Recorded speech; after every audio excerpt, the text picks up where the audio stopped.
live streamed and recorded, and viewing information can be found on the district website. The meeting is now called to order. It is August 2nd, 2023, and the time is 6:38 p.m. Our mission is to provide a safe and caring climate and culture in which we engage, inspire, educate, prepare, and empower all learners in partnership with our surrounding community to be successful in today's and tomorrow's society. Mr. Dorholt, can you please lead us in the Pledge of Allegiance? I pledge allegiance to the flag of the United States of America and to the republic for which it stands, one nation, under God, indivisible, with liberty and justice for all.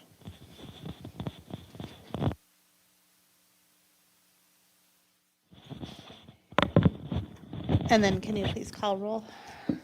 All right, I believe the following board members are present at the District Administration Office. Scott Andresen.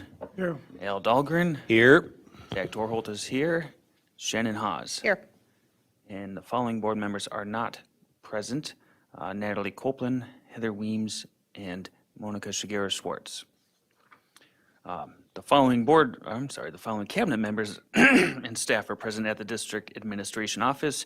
Superintendent Dr. Lori Putnam, Assistant Superintendent of Secondary Education Dr. Jason Harris, Assistant Superintendent of PK5 Education Nikki Hansen, Assistant Superintendent of E12 Education Services Dr. Mike Rivard, Executive Director of Community Education Adam Holm, Executive Director of Finance and Business Services Amy Scalrud, Executive Director of Human Resources and Labor Relations Tracy Flynn Bowe, Executive Director of Operations Gary Ganji, Executive Director of Research Assessments and Enrollment Donna Roper, Director of Community Engagement and Communications Tammy DeLand, Media Technicians Paul Novak and Gordy Scott. Custodian on site is Evan Voss. Thank you. Next, I'm looking for a motion to approve tonight's Board of Education meeting and work session agenda. So move. And do I have a second? Second. I have a motion by Scott and a second by Al. That'll probably be pretty common tonight. Zach, can you please call roll again? Shannon Haas. Yes. Zach Dorholtz, yes. Al Dahlgren. Yes. Scott Andresen. Yes. Thank you. Then we have the consent agenda. The consent agenda consists of non-controversial items that the board adopts routinely without debate. Any single member may remove an item from the consent agenda by requesting removal at the time the consent agenda is moved for adoption. On tonight's consent agenda, item A, approval of personnel staff changes. Item B, approval of monthly treasurer's report for June. Item C, Apollo HVAC project change orders totaling $2,511.28. Item D, Apollo Stadium improvements change order totaling $4,213.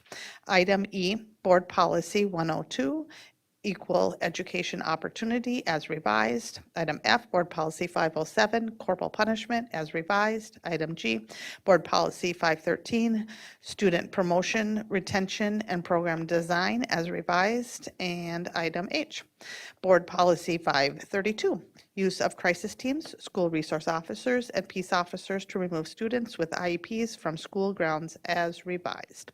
Does any board member wish to remove an item from the consent agenda? Okay.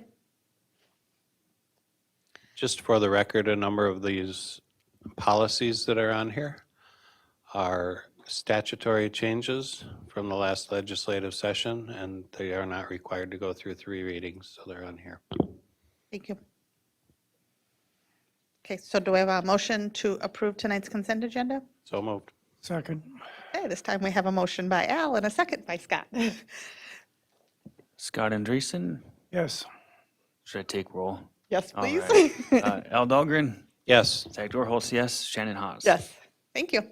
Okay, moving on to discussion and action items. First up, we have the non-licensed wage study. We have Tracy Flynn Bowe, Executive Director of Human Resources and Labor Relations, and we really appreciate that Derek Smith, correct, it was able to join us. Probably no easy feat to get here, so thank you for joining us.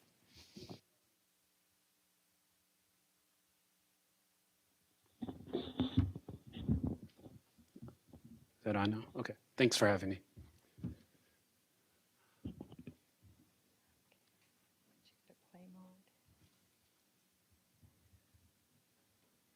Okay, good evening, board members, Superintendent Putnam. I'm pleased to welcome Derek Smith here tonight from the Gallagher Corporation. They came and did a classification and compensation study for our non-licensed staff. I think the last time that we did a study was 2011, and so it's been some time, and we know that the labor markets have been relatively volatile in the last 4 years or so. So for me, it was really good timing as I lead our bargaining teams to have this study, and it's prepared us well, I think, for opening those conversations with all of our bargaining groups and units. And I will turn this over to Mr. Smith, and he can take you through the study. Thank you. So first I want to give you a little background like I did Tracy about who I am. So I'm a consultant with Gallagher, project manager as well. I have several degrees, one of which is really important. It's a PhD, and I did a similar study for Kansas State University several years ago. So what we're going through right now is really important and really the heartline of what my job is all about. And so I just wanted you to know that I have this as a practitioner as well as a consultant side of this type of presentation and study. So we conducted this study a few months ago, and we have some summaries and suggestions. If we go on to the next slide, we can talk about some of the topics that we're going to be touching. Some of these overlap quite a bit. We'll touch upon the objectives and summarizing some of the results, also the methodology, our analysis and findings, how we would develop a salary structure, and then kind of next steps in implementation of that information. So when we start, we're going to use a couple of acronyms here. I'm sure you're used to St. Cloud Schools being CSCS. GBS would be Gallagher Benefit Services. And we looked at 37 jobs that represented a multitude of positions in your organization. And these are looking across many compensation plans. And these are general benchmark jobs for this class and comp study. We collected this information in order to have external competitiveness, or at least show you the way to be externally competitive with other organizations, and also to help you build a structure that balances the equity, internal equity, as well as the competitiveness in the market. So let's jump into the comp study first. We're going to talk about a couple of these things that are bullet points down here on later slides. So one of the things that may be explained later is the custom survey. As we talked about before, we wanted this to be very competitive, and a custom survey is one way that we do this to be externally competitive. We also looked at comparisons of the summary, the benchmark summary, and those jobs are called benchmark jobs that were the 37. We'll show you a list of those as we go through this presentation.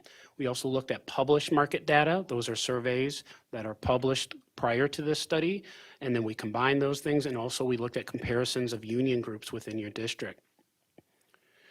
So when we look at those benchmark jobs and we look at the classifications, we really had a good representation of your employee base. Typically, we just want to have about 50%, but you had about 90% representation. And when we look at those jobs, there are things that we take in consideration for that. We want to make sure that we use our DBM levels, and we'll discuss what that is. That's an acronym. It's a decision band method, and that will show you kind of how placements occur, and we'll talk about that in a slide coming up in a little bit. It had a high incumbent account, and so that was really good. Those are one of the main points that we need to make here. Also, it was representative of the functions and the positions that you have in your district, and then also comparing it to market, having that actual information so that there's a real comparison there. I'll just add, if I can interrupt, Derek, that we, in terms of the benchmark positions, we used every job description in our bargaining groups were part of the study. And then for the non-represented group, which is, you know, a panoply of different kinds of positions that have all sorts of different functions, we took a representative position from each of the lanes. And so not every position in the non-represented group was studied, but a representative position from each lane. Yes, and we can show you that a little bit later on when you can see some of these other slides. So The custom survey part of this is when we invited other organizations to give us their data so we can do a comparison. And those organizations were vetted through the internal project team. There was about 17 of them, similarly situated, generally K through 12 schools or places that we want to be competitive with. Typically, when we do custom surveys, and I think we alluded to the last 3 or 4 years being somewhat volatile as far as the job market. Typically, when we've been doing this, the response rate has been a little bit lower than it usually is, around 40%. But this particular survey, we had a 53% return. That's 9 organizations, so that's really good. So you got a good amount of data from that custom survey. But those custom survey participants, when we don't have enough information from that, we do supplement with the published surveys, as I mentioned before, and there's a list of them that are on the screen. You're probably familiar with some of these names: Willis, Towers Watson, Mercer, CompData, and ERI, which is the Economic Research Institute. We have a list of those actual schools that participated and those that did not. So everyone that's listed there were invited. The ones in green were a go, and they did participate, and they were a yes. The ones in red weren't able to, but still, as I said before, a 53% return rate for a custom survey is pretty good. There's a lot of survey fatigue nowadays, and so this is a good response rate. And I would just add that I was pleased with the responders that we did get, because we got both local districts that are contiguous to us and districts that look like us from the metro.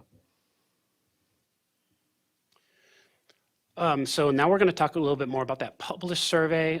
So a lot of times when we look through these published surveys, there's suites. And so every survey that we had here was not a singular survey, so it had multiple data points. In fact, probably hundreds when you look at the suite of surveys, because there are a lot of surveys combined together, not just a singular one. So as I said before, when we have positions that need to be supplemented, particularly finance, information technology, and human resources, we can rely on those published surveys. There's a good deal of information there. These are the lists of the benchmark jobs. As Tracy said before, we were able to get a good representation of each kind of job category on there. And you can see not only their benchmark title, but also their union group that represents them. So we'll talk a little bit more about the methodology.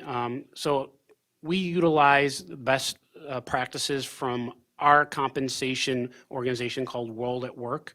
Those guidelines are reviewed, and we used the job matches to ensure that at least 80% of the job duties in your job description were matching those that we're getting back from either the published or the custom survey. We don't want to have a difference, having oranges and apples. We want apples to apples.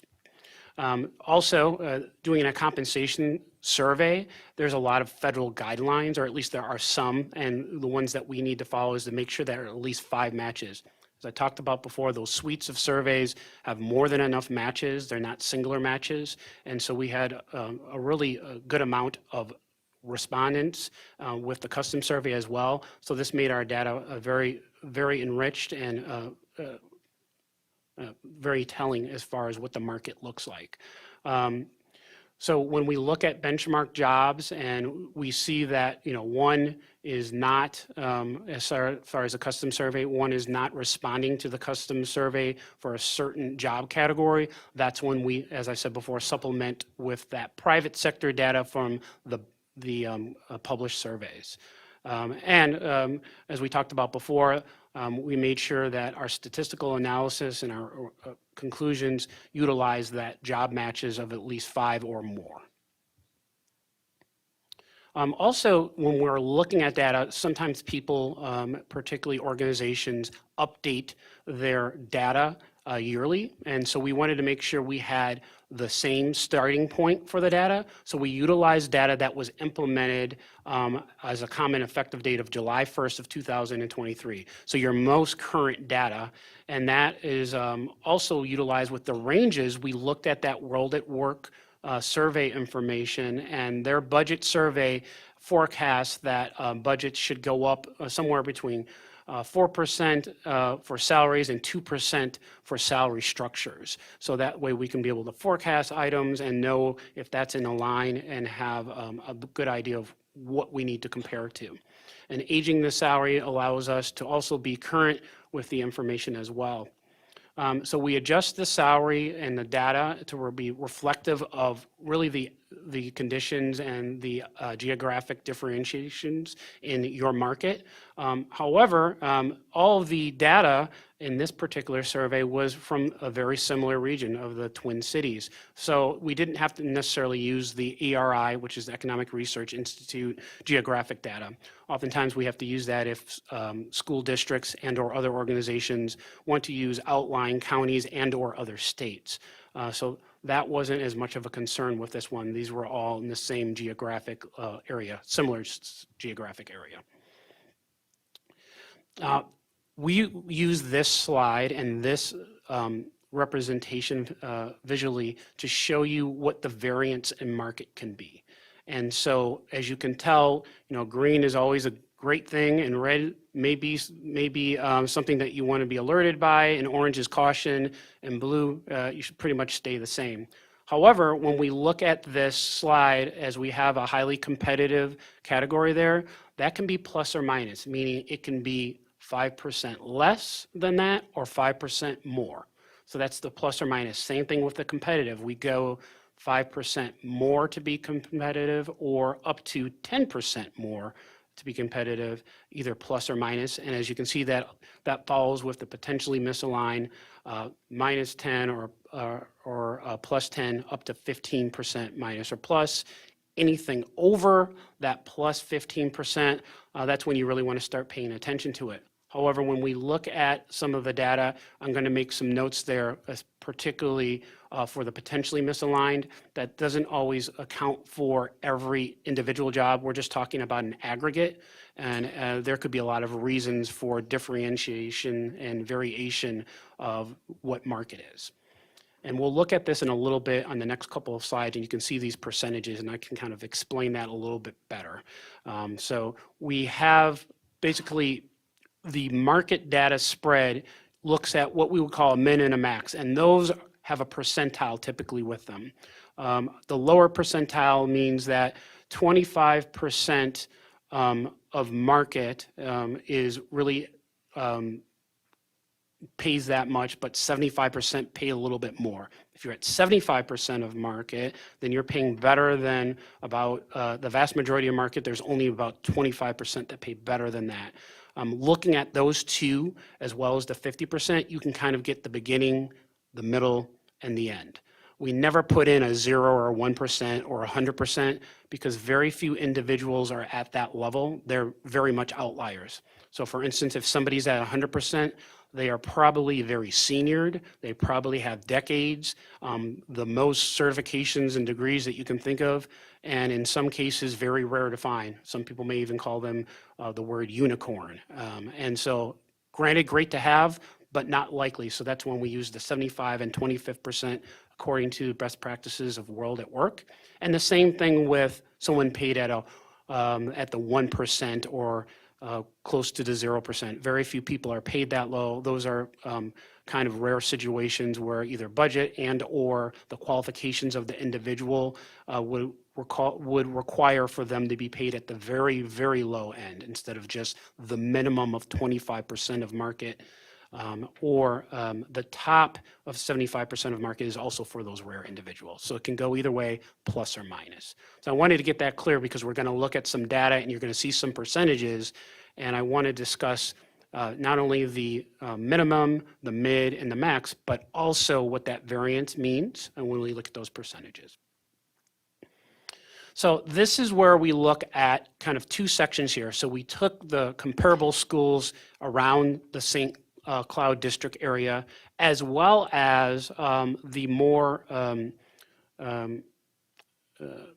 Minneapolis, Twin Cities, St. Paul area, which obviously has a higher population, different budget, different items there, and maybe more aspirational. As you can see from the digits there, that 10% for the St. Cloud area is very much in your realm. It's not too far ahead of that. So I really wouldn't call that significantly misaligned. It's closer to being competitive than it is significantly misaligned. It's right around that threshold. However, when we look at, and I'm looking at the combined survey market at the very bottom, second column, last row of that first table. So, somewhere between competitive, maybe possibly misaligned, but there could be a couple of different reasons for that.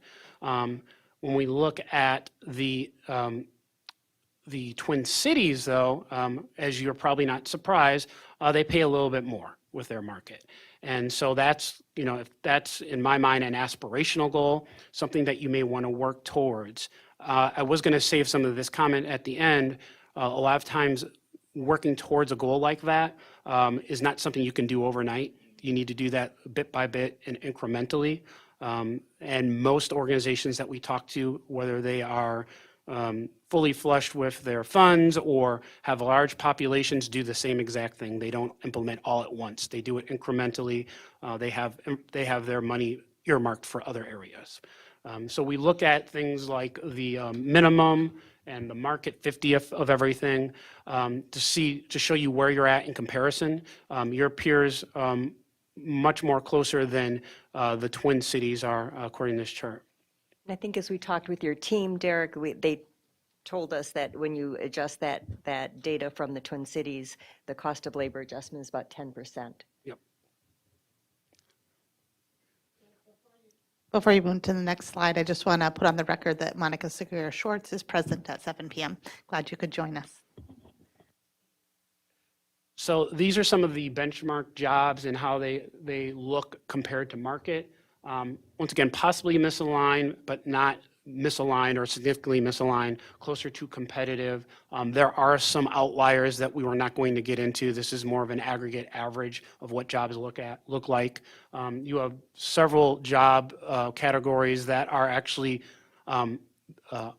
highly competitive on here. And we have some that are just competitive and some that are somewhat outside of the competitiveness and some that are just a little bit misaligned. But overall, you can see your averages up there compared to that key that I showed before with the plus or minus of either 5 or 10%, 10 or 15% as we go through each category.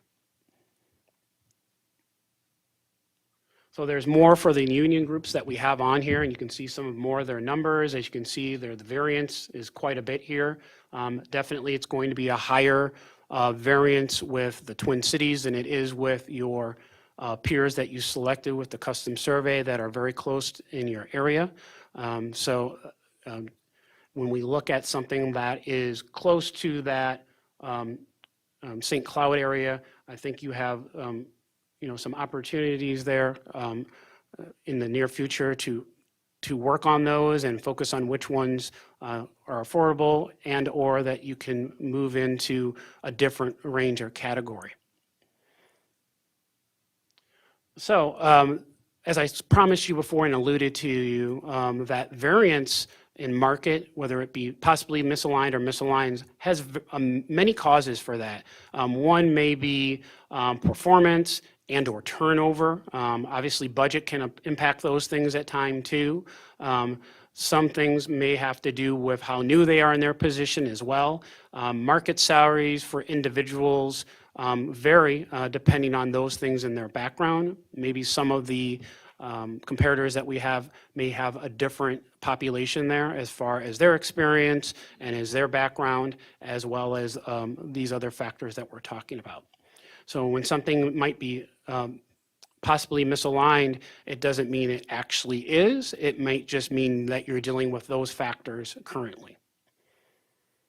So I talked about this acronym DBM, which is Decision Band Method. This is helpful, and we'll talk about it a little bit more later on as well when we make recommendations here, so that when we do a kind of a job hierarchy here, and we look at the job worth, and we want certain positions to have similar worth, we look at these different categories of how you can examine a job, not an individual, but a classification. And so this is the classification part. So as you can see, as you go through the different bands, band A all the way up to band F, you can see that the levels get more complex and become a little bit more higher up in their tasks and decision-making that they may have to do. So for instance, on band A, we have basically how fast can you do this? So if you have, and I know you don't have this, but a widget maker, the widget maker may be looked at as somebody who can do something quicker. So that's how they're looked at. But when you go to an operational band level of band D, or excuse me, band B, they look at how they perform the steps of the process, when and where, how they perform those processes. When you go to C, which is the process itself, this is the appropriate process to that they develop for each task that they may have or each project. So as you can see, it gets more complex. It's a higher level of job category. And you can see as the evaluation goes on, it goes all the way up to the scope and direction of goals for a group or even an organization. And that would be a band F. So obviously a band F would be at a higher pay grade than a band A. When we look at these items, the next step would be to look and see if you have somebody in any one of these bands, but one is an individual contributor, meaning they don't supervise anyone, and the other one is a supervisor, we want to make sure that there's a difference in pay. So there's a term called compression. I'm sure you are familiar with it. This type of compression is a little bit different. That's the compression between a supervisor and an employee. So what we suggest to do with this type of classification is differentiate that by putting the supervisor in a higher pay grade, with all things being the same except for supervision. Obviously, there are other things that we look at as well. And when we look at the subgrade, we look at the different types of tasks, and you can see that in step 3. And what the primary criteria is to determine the job difficulty. And in doing so, we look at all the things that determine that and are affected by that, which have a lot to do with the task complexity, the task occurrence, the number of tasks that that person or that individual may need to make, the diversity of those tasks, the frequency of those tasks, and the percentage of time of those tasks. All these things are a method to help us classify jobs and put them in the proper pay grade, so that when we do have market salary information, we know where they will be separated into. And this helps with the hierarchy of jobs and duties and the placement of those jobs in a pay structure.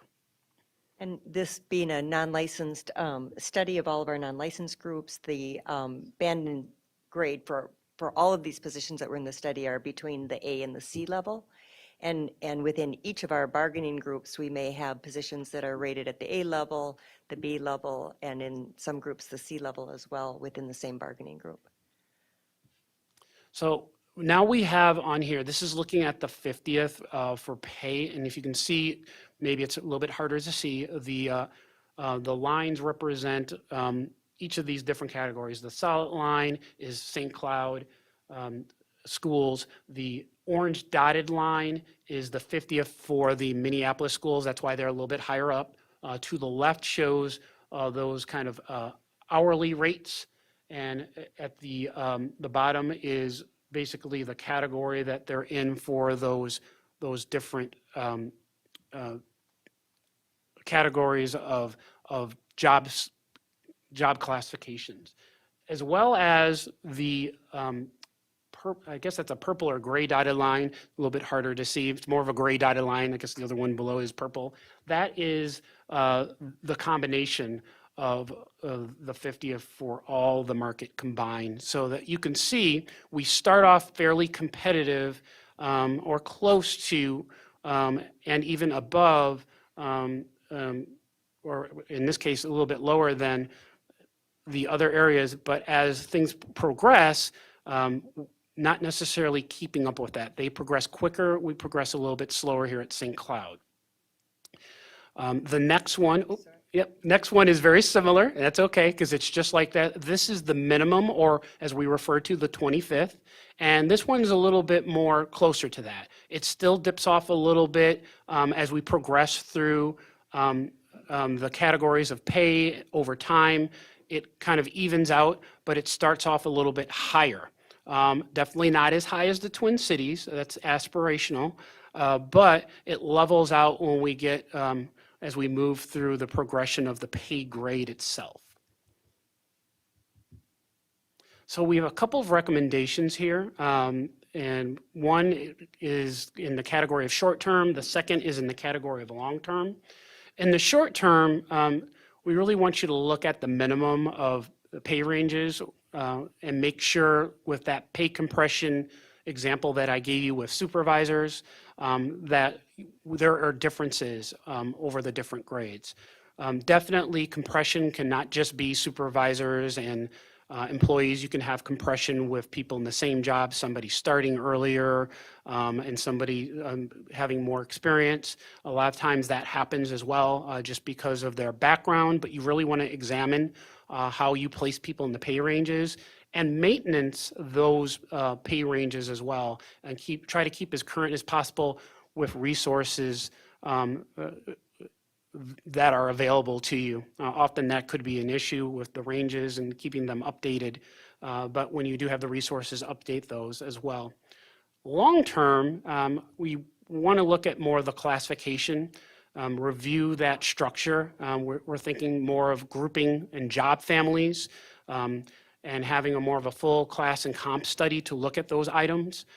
Also, internal equity will be another area that you might want to look at more. You can use that decision band method as well to make sure that you have that equity. So when you are placing the jobs in the ranges, you can understand that the philosophy or the pay competitiveness of jobs that need to be the same stay the same, and those that are different have those differences reflected in their pay range. And also look more at the accurate allocation of individual employees. As I said before, there's a lot of differentiations in people's experiences, background, and or education. So you want to look more on that in the future for long term. The ongoing maintenance is definitely one of the next steps that you would like, or we would like to see you do. Moving employees in through the structure is going to be very difficult without doing this maintenance. I think it was stated before, there hasn't been a study in quite some time. Often to do a study like this, it is a snapshot in time. And so if you take this study, it's good for a while, but it's not good forever. And so we'll talk a little bit more about what that is. That job family structure will help you provide a framework for establishing and defining similar level of work. So if you come in and you say, this job A and job B are really should be of the same value, even though they're doing different things, you can keep that philosophy ongoing, and you can look at the market as well to keep up with that, to see if that should still be your philosophy. The full skill set and effort and responsibility for a job is what really is looked at, as we talked about in the DBM efforts. That helps us ensure compliance with not only equity laws, but make sure that there's internal equity, or at least the perception that there's internal equity within your organization. So if people know, I think one of the things that's really important here, as I talked about, I did a study like this before, because a lot of it has to do with communication. People know what your methodology is and why you've placed jobs there, and it shouldn't be much of a mystery. But if you can really display that and or be transparent about that as much as possible, some things can't be transparent, that will help with your support from your stakeholders, whether they be employees or the community. And also, as I stated before, this is not a silver bullet. It's not going to solve all your things overnight. And I think it's very important that your stakeholders know that you're working on this and that you show them that you're working on this through their documentation and the transparency. Adjusting the salary each year is one way of doing that, looking at market data. I think it's not adjusted that frequently. Currently, it might be every 2 years or so. And so looking at that yearly and what you can afford to make the adjustments is probably more important than anything else, and just being clear about that communication when possible. So overall, I just wanted to thank you. I think education, I'm actually a former K through 12 teacher, and went to the University of Wisconsin-Madison for curriculum instruction, so I feel your pain. I know it wasn't University of Minnesota, but at the same time, I understand, this is impacting our futures, and you really want to make sure that these support groups, these union groups, are given the correct resources, and we have a great snapshot right now. We really recommend that you do a study like this every 3 to 4 years. Try to update your ranges every year, and I'm hoping that when you do that, it will ensure the excellence that you're focusing on for your goals of the school district. So that's all I have for you today. If you have questions or comments, I'm here for that as well. Thank you, Derek. I think you also were a paraeducator too, you said. Yeah, I was a para, that's right. I forgot about that was a lifetime ago. Does anybody have any questions, comments? Scott? Okay. It seems to me that job description is the basis of everything. Describing accurately what each job does. And then you have to somehow or other define the worth of each job so you can start making comparisons across different categories. And that's when you start getting into this decision band, is when you're trying to evaluate the worth of each job based on the job description. I know that Tracy has really done a lot of work at defining job descriptions. And I think her father might have been a pioneer in this field sometime long ago. Now, you've also been talking about job compression for salaries, because we keep having to raise that bottom end in order to get people, and yet often there aren't the resources to raise the whole category. How do we avoid this job compression if there isn't the resources to do it? Good question. So often what our clients do is they make some tough decisions, and they decide what's the priority for this year and what group goes next year. And sometimes, let's say, and I'm going to use a round number, not that you have this large amount of money lying around, or you may, I don't know. No, okay, no one does, not nowadays. But let's say it's a 10% increase that we're looking at. Instead of just giving it to one category, we try to divide that up, or recommend to divide that up, so that those at the lower end definitely would probably be a priority, but you got to save some of that so that there's not compression for those that are either A, in that job now, or B, for those supervisors. And that may mean, in some cases, and I'm not suggesting that you do that here, you actually have to study what your resources are and what the situation is and how many number of employees there are, but it may mean that you do it in phases. And that's often what people hang on to. So speaking from the paraprofessional perspective that I was, that was given to us as the ultimatum, like, okay, are you going to raise these or not? Because if not, this is not a place for us. The response back was, yes, we are, but here's our plan. We can't do it right now. We can do this incrementally over the next few years. This is how much we would get in possibly this phase. This is how much you get the next phase. This is when this group goes. This is when that group goes. And a lot of times hearing that communication from you as a board or administrators or just trusted people in our community, they hold on to that, and they like to hear that there's a plan. And that is usually the thing that needs to be worked out specifically, who and what and how much goes at what time. And as I said before, now I work both with the public sector and higher ed. So I work with some organizations, higher ed and even public sector, that have billions of dollars, and they do the same thing. They incrementally do it. They don't do it all at once. They just can't afford to because they've earmarked that money for other things. And some of them are actually helping those folks that are impacted directly, whether it just be some type of benefits or programs or training. So, I mean, that's what I would suggest to do, not knowing all the parameters, but Tracy, you may have something else to say. Yeah, the study has been enormously helpful for us as we've opened our negotiations with all of our non-licensed groups, and we're having more differentiated conversations about those pay increases. I think you'll see that in some of the other tentative agreements that you'll see next week, that we're allocating resources instead of just level, everybody getting the same adjustments across the group, that you'll see that the groups are asking for some of those compression adjustments. So either for those that have been in positions longer in the district, getting something extra above the baseline increases for that group, or those jobs that are more complex in the B range or the C range, getting higher adjustments than those in the A range, again, to address those compression issues that were identified by the study. I know that in our medical, we've had this phasing in of having everybody being charged the same premium on medical. And it's taken a long time, but we're getting there. I think we may have gotten there.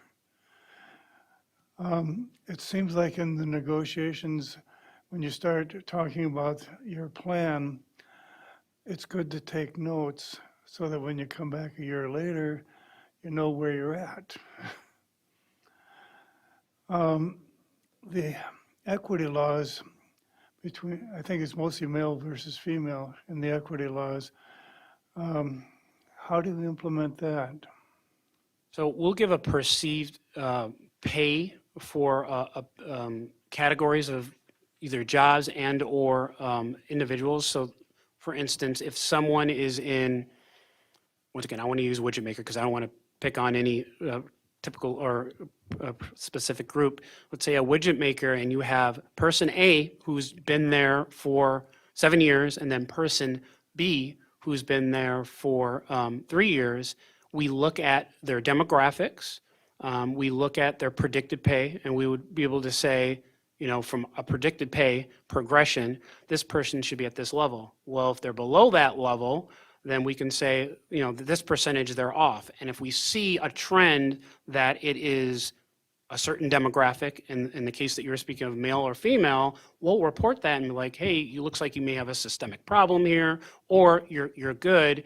These are within the percentages that we would expect. And so we looked at the perceived or the predicted pay that would be for somebody in a category. Now, without knowing kind of what their background is, let's say somebody was hired and they had extremely amazing qualifications, those can be spoken to at the district level to work through that when we do present that. But we do it blindly without knowing these individuals just by a perceived or predicted pay level. We're required by the state of Minnesota to do a pay equity analysis and report every 3 years, and we compare our dominantly female jobs against our dominantly male jobs across the decision band classification system, and there's a fairly complex statistical report that gets generated out of that study, and they will tell us if we pass or fail in any of those job categories each time that we do that report. We've passed that pay equity study as long as I have been here, which is 15 years now.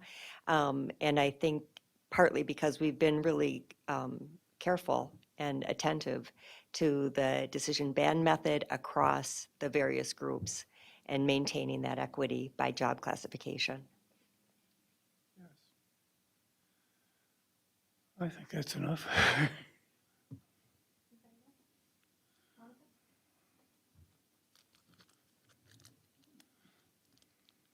you so much. So Tracy, how are you, so when we're talking, when he was talking, sorry, I missed your name. So when he was talking about the parallel descriptions and the job descriptions and the amount of work that is in each one of them. So I know that you are superwoman, but I cannot imagine that you keep track exactly about the jobs of everybody in that number of tasks that everybody gets.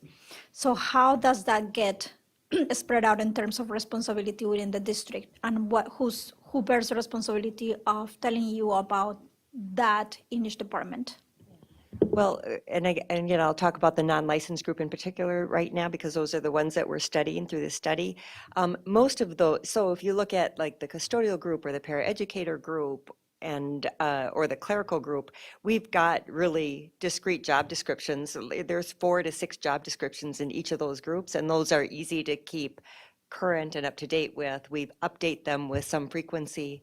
And then any new job description gets sent out to a consultant who reviews the job description and applies that classification system and tells us what it's banded and graded. And so those are pretty stable, those job descriptions. When you look at for instance, the non-represented group or some of our exempt positions, as we've been adapting to all of the needs of the school district and writing new positions and job descriptions, we work from HR together with the supervisor or the director or the superintendent or assistant superintendents that are in charge of those positions. And we share that responsibility for crafting those job descriptions. We've got a robust source of job descriptions from all of my counterparts around the state. And so my group is frequently asking, each other, does anybody have a new job description for this position? And we share job descriptions across. So that gives us a nice baseline for most of our job descriptions. And then we review and refine them to meet the needs of the positions as new positions are created. And again, new positions are banded and graded and enter into that classification system. So when you're talking about a classification system, is like a point system according of certain responsibilities within the job description, or how does that look like? That's that decision band method that we've talked with at the board before, the A11 or the B23 or the C4, and we talked about it, I think, in our closed session as we were preparing for negotiations. It's that method. That's what that was, okay. Okay, thank you. Thank you, Mr. Smith, for making it here. And then Tracy's not going anywhere because she has some exciting news for us. We have next some action items, approval of tentative agreements. My computer too fast, just a minute. You have 2 for us tonight, right? The LPN contract and sign language interpreter contract.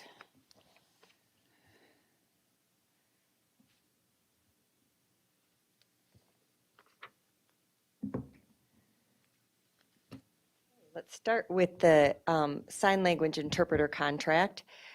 We're really excited to be reaching agreements quickly with our groups, and I really thank the board. The dedication of additional resources to those bargaining budgets to support some of the market adjustments that were needed in our non-licensed groups has really made a difference in our bargaining. The sign language interpreter group is, these 2 groups that you're going to see tonight are some of our smaller bargaining units. This sign language interpreter group is 8 employees and 7.25 FTE.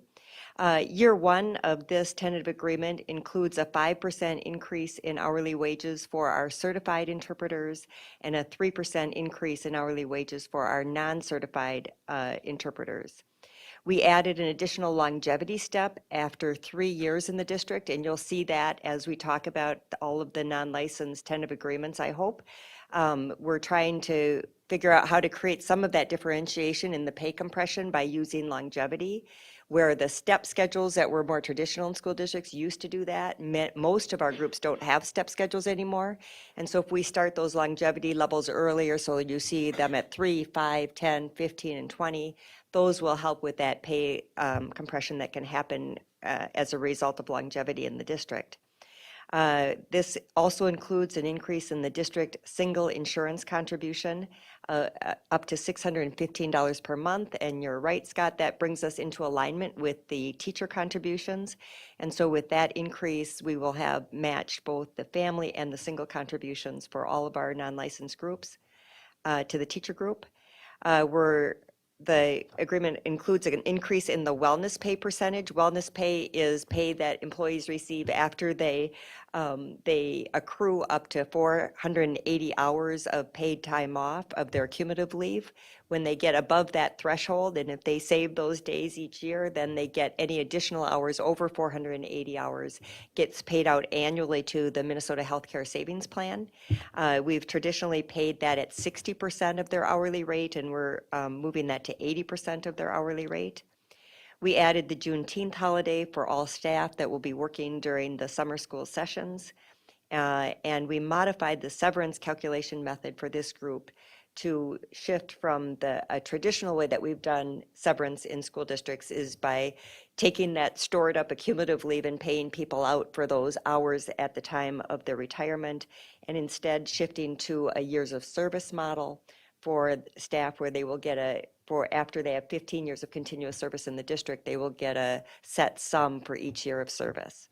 That model is one that's been preferred by our groups. We did that with the teachers about 5 years ago, and then we converted a couple groups last year, and I think we will see that continue.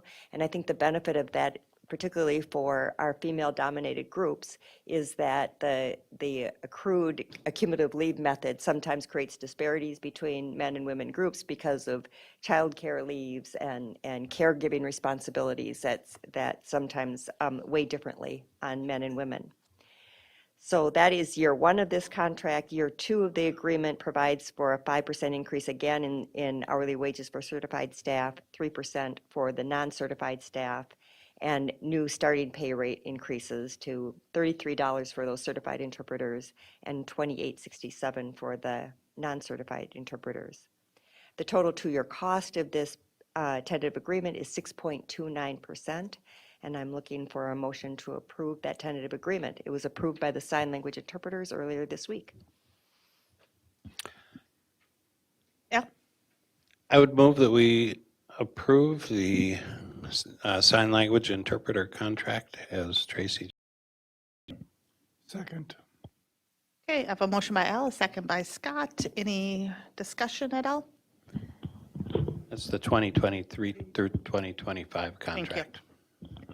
Okay, Zach, can you call vote? I had a question. Yep. So up until now, we've been, when they're getting ready to retire or leave, we've been paying what is left over that they've accumulated over the years and sick leave and that. Correct. And we're shifting to a system where we're paying more by longevity. Years of service. So in this contract, it would be $300 for every year of service in the district. Okay, are we still paying off the, No, so then their accumulative leave balance is not tied to severance, and there's no payout of accumulative leave. So it's not duplicating, it's substituting. okay, that's what I wanted to figure out. Thank you. Thank you. Okay, Zach, ready for vote?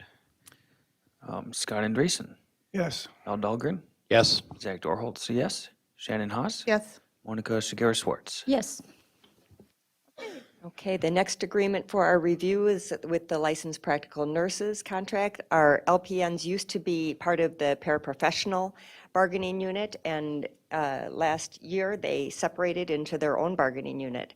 So this is the first contract explicitly for the licensed practical nurses, and we started with the kind of the paraeducator contract and worked through from there. This bargaining group, it represents about 17 employees. Year 1 of the agreement includes a new starting pay rate of $24 per hour for all newly hired LPNs. For current employees, it includes a 5% increase in hourly wages for all. And then again, here's where you will start to see this language about compression adjustments, a 2% compression adjustment for employees hired prior to July 1st, 2022. We increased the longevity rates at all levels, as you see there, at 3, 5, 10, 15, 20, and 25-year marks. Again, an increase in the district single insurance contribution to $615 per month. Same increase in the wellness pay from 60% of their hours to 80% of their hours. Adding the Juneteenth holiday again for summer school staff, and then adding 20 additional hours per LPN for school year startup and closing duties to be prepared for students when they arrive. In year 2 of the contract, it provides for a new starting rate of $24.60 per hour and a 2.5% increase in hourly wages for all employees. The total 2-year cost of this tentative agreement is 9.71%, and I'm looking for a motion to approve the tentative agreement with the licensed practical nurses.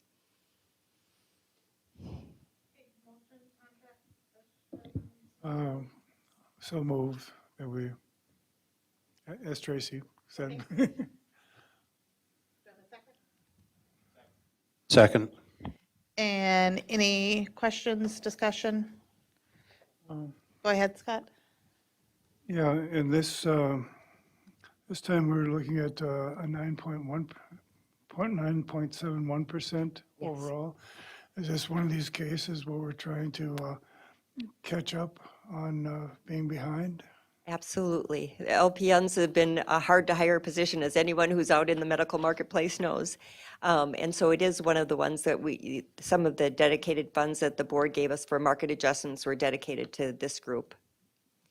Thank you. Okay. I believe we had a motion by Scott and a second by Al. Is that correct this time? Zach, can you call vote again? Monica Shigeru Schwartz, Yes. Shannon Haas. Yes. Zach Torholz, yes. Al Dahlgren.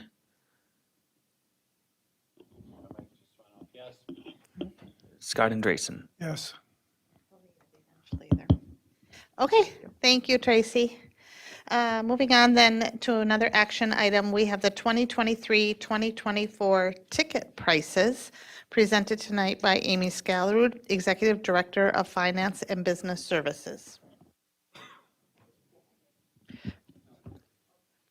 Good evening, Chair Haas, Superintendent Putnam, members of the board. We are bringing forward a request tonight to raise the ticket prices for athletic events for the upcoming school year.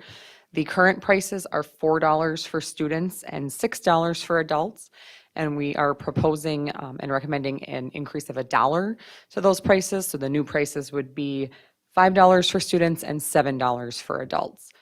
And this is a recommendation that the Central Lakes Conference had made to support an increase for all of the member schools, and all of those school districts either have approved or will be approving the increase so that the pricing is consistent across all of the CLC schools.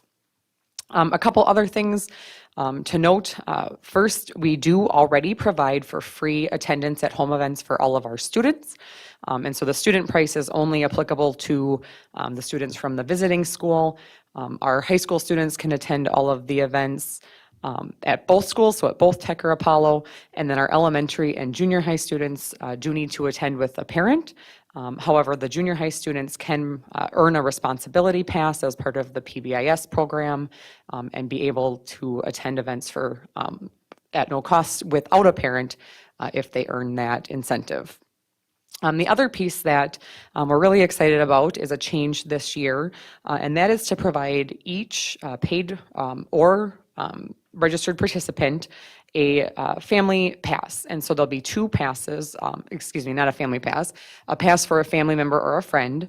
Each student who registers will receive 2 of those passes, and that pass will allow for free admission to all of the home events for that activity. So if a student registers for football, they'll get those 2 passes and can have 2 people attend each of those home football games at no charge. And so we're really excited about this change. It'll be a great opportunity, hoping that it will boost our attendance at events, provide additional supports for our students, and really try to meet the needs of our community. So that is a change. We will be looking at utilizing some of the increase in the ticket revenue to offset any revenue that would be lost as a result of that change. So we're expecting that change would be budget neutral. Any questions on the ticket price change? I do have a question. I'm guessing that, I'm so excited for this. And I won't go on, but I'm just thrilled and it makes me want to cry that this is so great. I've seen parents outside of the gates. I know parents that don't go because they just can't afford it. I've seen parents discussing at the ticket booth if they could just come in for 5 minutes because it's parents' night. So this is just thrilling. I'm just clarifying that I believe the season passes are for until we get up to either conference or sections or something, and then we can't control that. Correct. So it is for regular season home events. And so any of those playoff, whether that's section or state games that might be held at home, it's not going to be good for that. We don't control that. Those are dictated by either the section or the high school league. And then it also, when we're still working out whether we'll be able to apply that to hockey, because we don't as a district set the pricing because that's not our facility, and so we're still looking into what that looks like for hockey, and we'll need to work with the MAC in the city as to whether that will be an option for hockey, because we have a rental agreement that dictates that pricing. And then occasionally we do have teams who participate in private tournaments. So sometimes basketball, for example, will host a breakdown tournament that they might play in that's held in our facility, but it's not a district sponsored event. So it wouldn't be good for those private tournaments where they're really renting our facilities through community ed. And the passes that will be printed for families clearly indicate that any sort of section or postseason or tournament games are not included. Thank you again. I'm thrilled. Al? I would move that we approve the 2023-2024 ticket prices as presented. Second. I have a motion by Al and a second by Monica. Any other discussion? All right, Zach, you're on. Shannon Hawes? Yes. Monica Shigera Schwartz? Yes. Al Dahlgren? Yes. Scott Andreessen? Yes. Zach Dorholz, yes. Thanks, Amy. Okay, next we're moving on to the reports. We have Board of Education Standing Committee reports, and I believe we just have one committee presenting tonight. Chair Scott Andreessen for Board Development, Policy, and Governance. The committee met in July 26th and again today, August 2nd. The Board Development Committee continues to work on board policies that were impacted by the 2023 legislative session. Drs. Rivard and Harris reviewed board policies with committee members on each of these days. Board Policy 506 and Student Discipline, and Board Policy 516.5 Overdose Medications. These policies will have their first reading this evening. The following board policies were also reviewed on July 26th and placed on this evening's consent agenda due to statutory changes. And that was Board Policy 102, Equal Educational Opportunity, Board Policy 507, Corporal Punishment, Board Policy 513, Student Promotion, Retention, and Program Design, Board Policy 532, the use of crisis teams, school resource office, and peace officers to remove students with IEPs from school grounds. This morning, on August 2nd, we reviewed the following policies and are recommending placement on the upcoming board meeting agenda. Board Policy 504, Student Dress, Board Policy 509, Enrollment of Non-Resident Students, Board Policy 602, the School Calendar. We also reviewed the following board policies and will continue their review at the next board development meeting. And those policies would be Board Policy 603, Curriculum Development, Board Policy 604, Instructional Curriculum, and Board Policy 613, Graduation Requirements. That's our report. Thank you. Busy work. Okay, then we're moving on to future agenda items. The August regular board meeting topics will include Minnesota Free Schools meals, discipline data review and intervention strategies, approval of proposed resolutions for MSBA delegate conference, approval of tentative agreements, if any, approval of the 2023-2024 flexible learning day plan, and some more policy readings. At this time, does any board member want to suggest a future agenda item? Okay, doing good. So then I would like, looking for a motion to adjourn the board meeting. So move. And do I have a second? A motion by Scott, a second by Zach. All in favor, say aye. Aye. Aye. Opposed? Nope, okay. The regular board meeting is adjourned. It is 7:43 PM. Opening up the Board of Education work session. And first up, we have 3 items. And so first is the proposed resolutions for the Minnesota School Boards Association Delegate Conference presented tonight by Board Member Al Dahlgren. Thank you. Lori's pulling it up right now.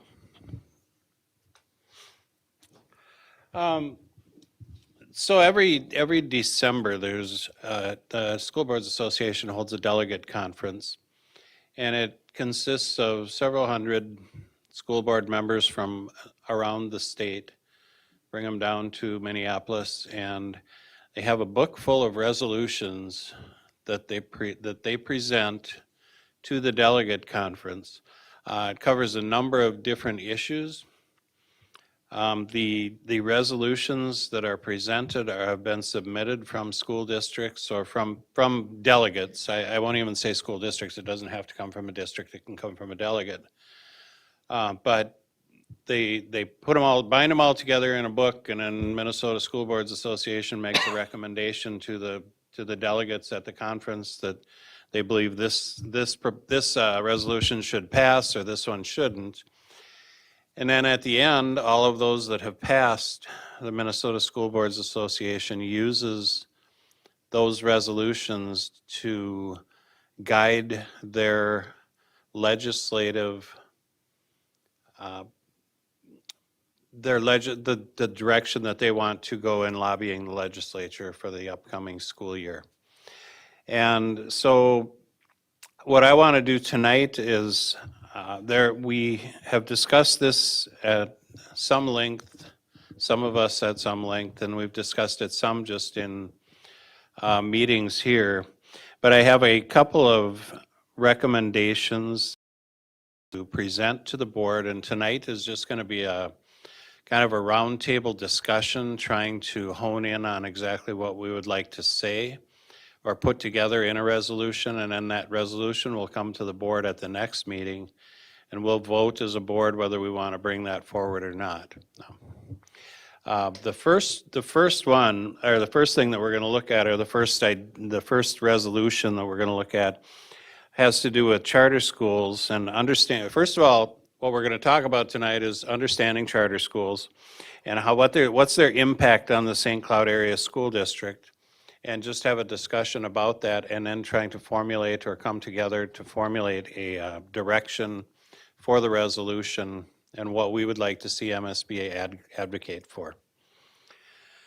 So as I said, the purpose of the meeting tonight is to understand the chartering process in Minnesota, to review local charter school performance, to discuss the impact of charter schools on our district, and to consider specific advocacy to MSBA and the legislature to potentially include establishing need and standards accountability for new and expanding charters, defining market saturation and a moratorium on saturated markets, enforcing standards for performance relative to student outcomes and charter commitments, providing transparency and equity in facilities funding, providing equity in transportation funding, and the impact of segregation caused by charter schools. So what is a charter school? And for those that may not know, Minnesota was the first state to have charter schools. It started about 40 years ago, back in the late 1980s. The first charter schools were proposed and authorized and opened in Minnesota.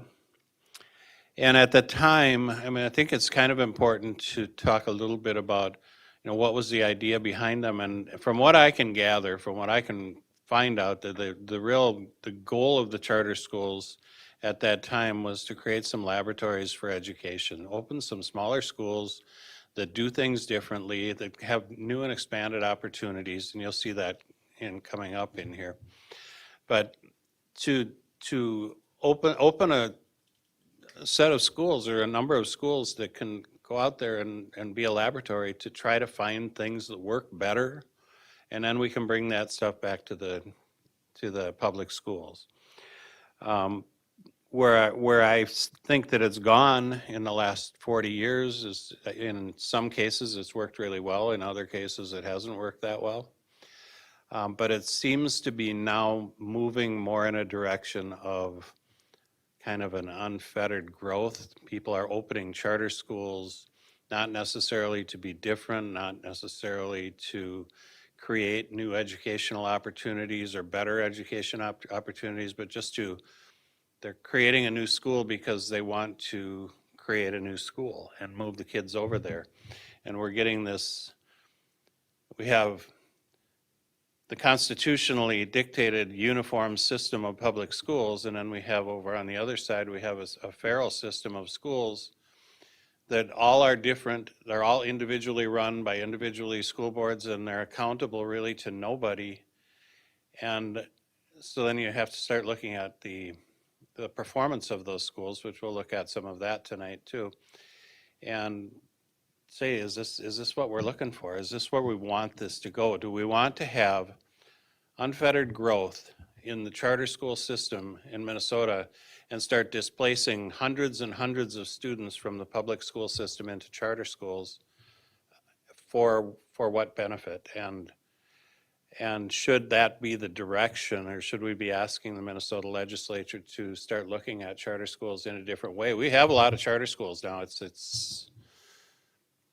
I looked up the number today. It's like 300 and some charter schools in Minnesota. So it's not like there aren't any out there. So a charter school is a public school, and it's part of the state's public education system. The primary purpose of a charter school, and this I think is important, the primary purpose of a charter school is to improve all pupil learning and all student achievement. Improve all pupil learning and all student achievement. That's the primary purpose of a charter school. Additional purposes must include at least one of the following: increase learning opportunities for all pupils, encourage the use of different and innovative teaching methods, measure learning outcomes and create different and innovative forms of measuring outcomes, establish new forms of accountability for schools, and create new professional opportunities for teachers, including the opportunity to be responsible for the learning program at the school site. There's a lot of really good stuff there. There's a lot of really good ideas there. How do you start a charter school? It can be started by anyone provided they have a sponsor. Their main purpose is to monitor and evaluate the fiscal and student performance of the school. According to Minnesota Statute 124D, these sponsors fall into three categories: public and intermediate school districts. So a school district can start a charter within their own district. Public and private Minnesota colleges and universities can start charter schools. And charitable and social service non-sectarian organizations that are registered under Section 501c3 of the IRS Code of 1986 have at least $2 million end-of-year fund balance, are registered with the Minnesota Attorney General, and are a member of the Minnesota Council on Nonprofits or the Minnesota Council on foundations. And the last one there is the one that you're seeing most of the new ones are. And a lot of the new ones are, they're opening, specific organizations open several charter schools. It becomes more of a corporate type environment. How are charter schools funded? A charter school receives public funding, thus they may not charge tuition. Charter schools are eligible for all school aids, grants, and other revenue as though it were a school district, plus certain other aids specific to charter schools. Some key components are they get the general education revenue, so the money follows the kid. The general education revenue is paid to a charter school as though it was a school district, so they get the same amount per student as we get. Building lease aid. Building lease aid may be granted by the Minnesota Department of Education based on an application from a charter school. Building lease aid funds must be used to lease space for instructional purposes. The amount of building lease aid is the lesser of 90% of approved costs or the number of pupil units served multiplied by 1,314. So if you open up a 300 student charter school, you're looking at about $380,000 a year in lease aid, or you're eligible to receive that amount to pay for the building that you're housing your kids in. It's a substantial amount of money. But the state, unlike the public schools like us, we have to go out and pass a referendum, and then our local community pays for those schools. With charter schools, they're not paid for that way. The state is paying for those charter schools, and they don't own them, they lease them, so someone else is being paid by the state. So there's some builder out there, some developer that's developing these buildings, and the buildings are being paid off by the state of Minnesota. So, and it's a perpetual thing, and with us, at least after 20 years, our buildings are paid for. After 20 years, they're still getting $390,000 a year in lease aid, and it's gonna go on forever. And then transportation aid, the charter school is eligible to receive transportation aid under the formulas and procedures specified in law. How are charter schools evaluated? And this one we still have some questions on, and I know Dr. Putnam put some questions into MDE, but I do not believe that you have received a response from MDE yet. But charter schools are subject to an annual audit. Minnesota law requires that the sponsor of a charter school must monitor the fiscal and student pupil performance of the charter school. If at any time the charter school is not meeting expected outcomes, the sponsor must work with the charter school to implement an improvement plan. And I'm going to go back a couple of slides and remind you that the primary purpose of a charter school is to improve pupil learning and all student achievement. So, and then they are supposed to audit that, and if at any time the charter school is not meeting expected outcomes, the sponsor must work with the charter school to implement an improvement plan. The charter school must provide a public annual report providing details including school enrollment and attrition, governance and management, including staffing and finances, academic performance, operational performance, innovative practices and implementation,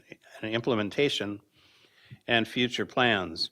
If the charter school is not meeting the pupil performance expectations, fails to meet generally accepted standards of fiscal management, or is in violation of the law, and the sponsor intervention is not showing results, the charter school sponsor may act to terminate the contract. But there's kind of that's a very weird statement, because it's saying that they're self-monitoring, they're self-governing, so that the person that sponsors the charter is to audit the charter at every year and determine if they're meeting their goals. And if they aren't meeting their goals, the person that's carrying the liability for the charter school can opt to terminate the charter school and lose lots of, it just doesn't make sense to me, but. Yep. I don't know if you wanted to be interrupted or finish for questions, but I still, some might be pertinent right now because I didn't understand either. I don't know if you did, but I don't get who is the one that sponsors the charter school? It's a 501c3. Anyone can sponsor a charter school. So when you're talking about the one that sponsors the charter school, you're referring to the board of of that particular school? Not the board. But I'm the talking about the 501c3 sponsor of the charter school. That's what I don't have clear. A 501c3 is governed by a board. So that's what makes the 501c3 the Well, board. but the charter school is also going to have a board. They're going to have, every charter school has an independent board of education. Which is not which the has- board of the 501c3? No. Nope, the board of the 501c3 should be monitoring the charter school and determining if they're meeting the goals and standards that they set for the school. And the 501c3 is formed for the charter?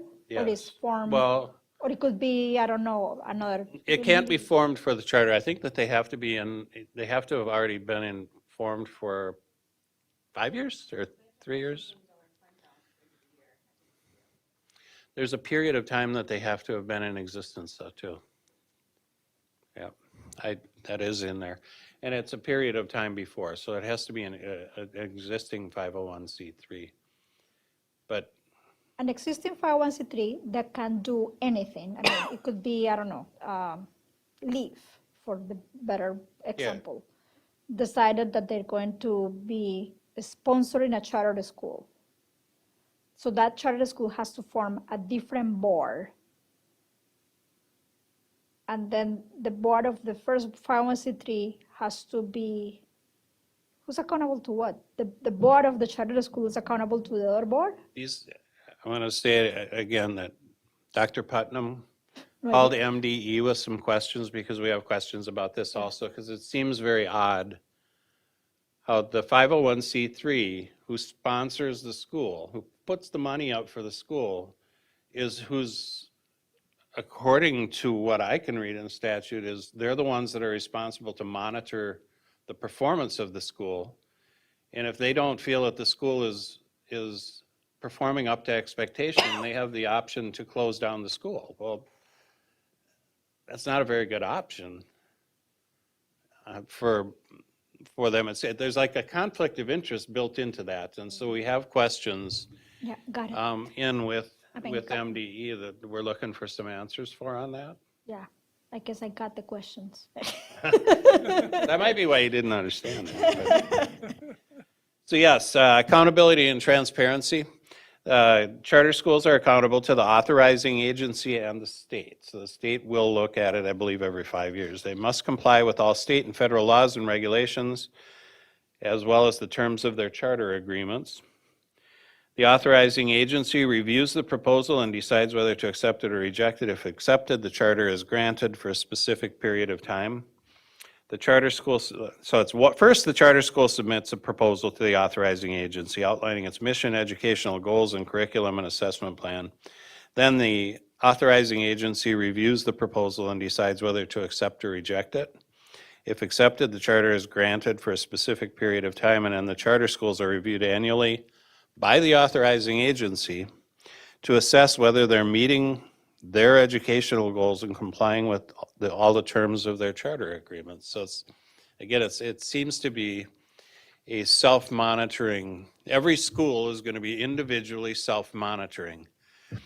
And I'm going to go back to my question again with the proliferation of charter schools, was the intent of the legislature when they authorized those first charter schools to build a system of several hundred or 1,000 independent schools that monitor themselves, when the Constitution of the state requires the legislature to establish a uniform system of public schools. So I think charter schools have a place. I believe that they really do have a place, and I think that we can learn from them, but I'm not so certain that the proliferation of charter schools, unfettered, is what is beneficial to the education system in the state of Minnesota. So if you flip the page now, this is a look at 2021 and 2022 MCA proficiency rates we have 4 charter schools right now, and we have two more charter schools that have applications in. So we're looking at adding another 2 charter schools to the St. Cloud, approved, looking at adding another 2 charter schools, or 50% more charter schools, to the St. Cloud area in the next few years. And if you look at MCA proficiency rates for the schools in the area, in 2021 math, St. Cloud had a 26.9% proficiency rate.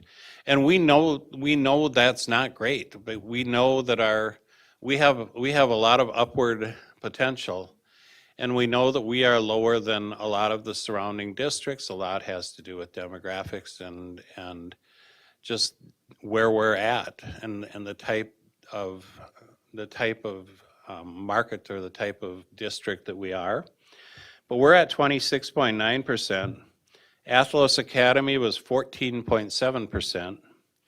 Math and Science Academy, 11.5%. Stride Academy, 14.6%. So again, with our 26%, they're full 12, 13 points below us. In reading, we were at 38.1%. Athlos, 26.7%. Math and Science Academy, 18.9%. Stride Academy, 27.4%.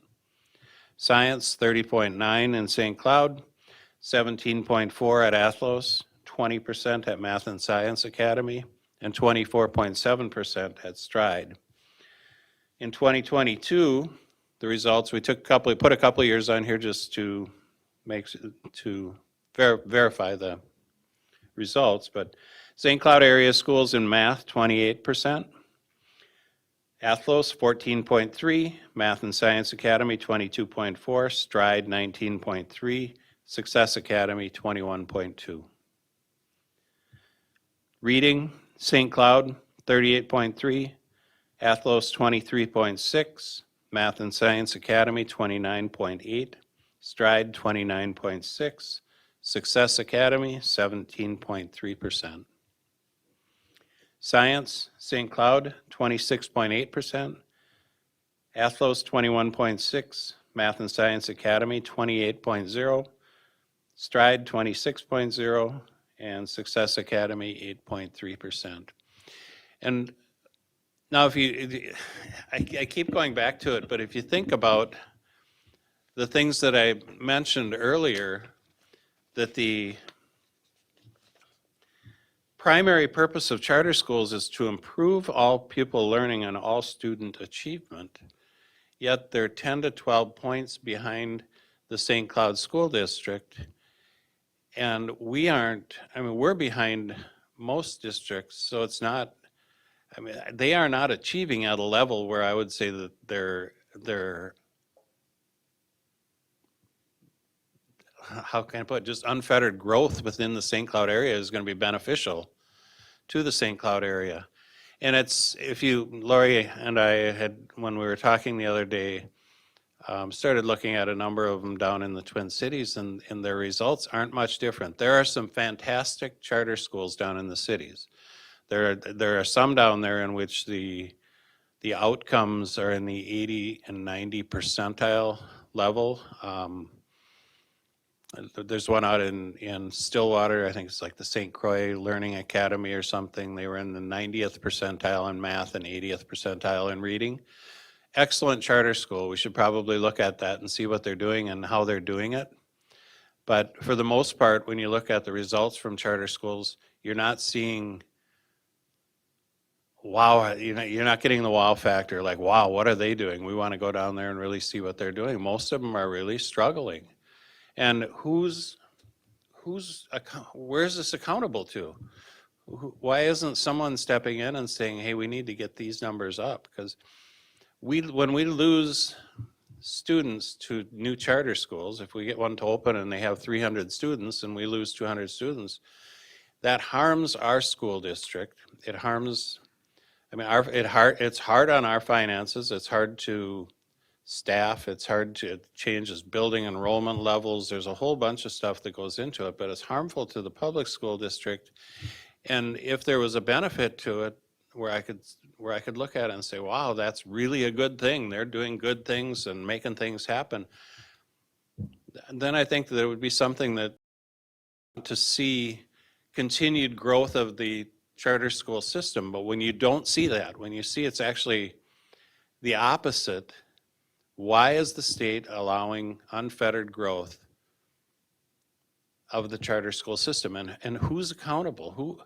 How is the state monitoring several hundred independent charter schools? And I mean, it's just questions like that that I think that we need to at least present to the legislature and have someone lobby the legislature for some answers on.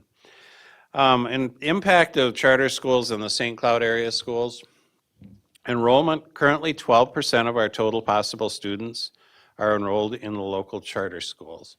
So if we have 10,000 students, that's about 1,200 students approximately that are enrolled, and so we lose the funding on those 1,200 students. Now, those 1,200 students aren't out there achieving at extremely high levels.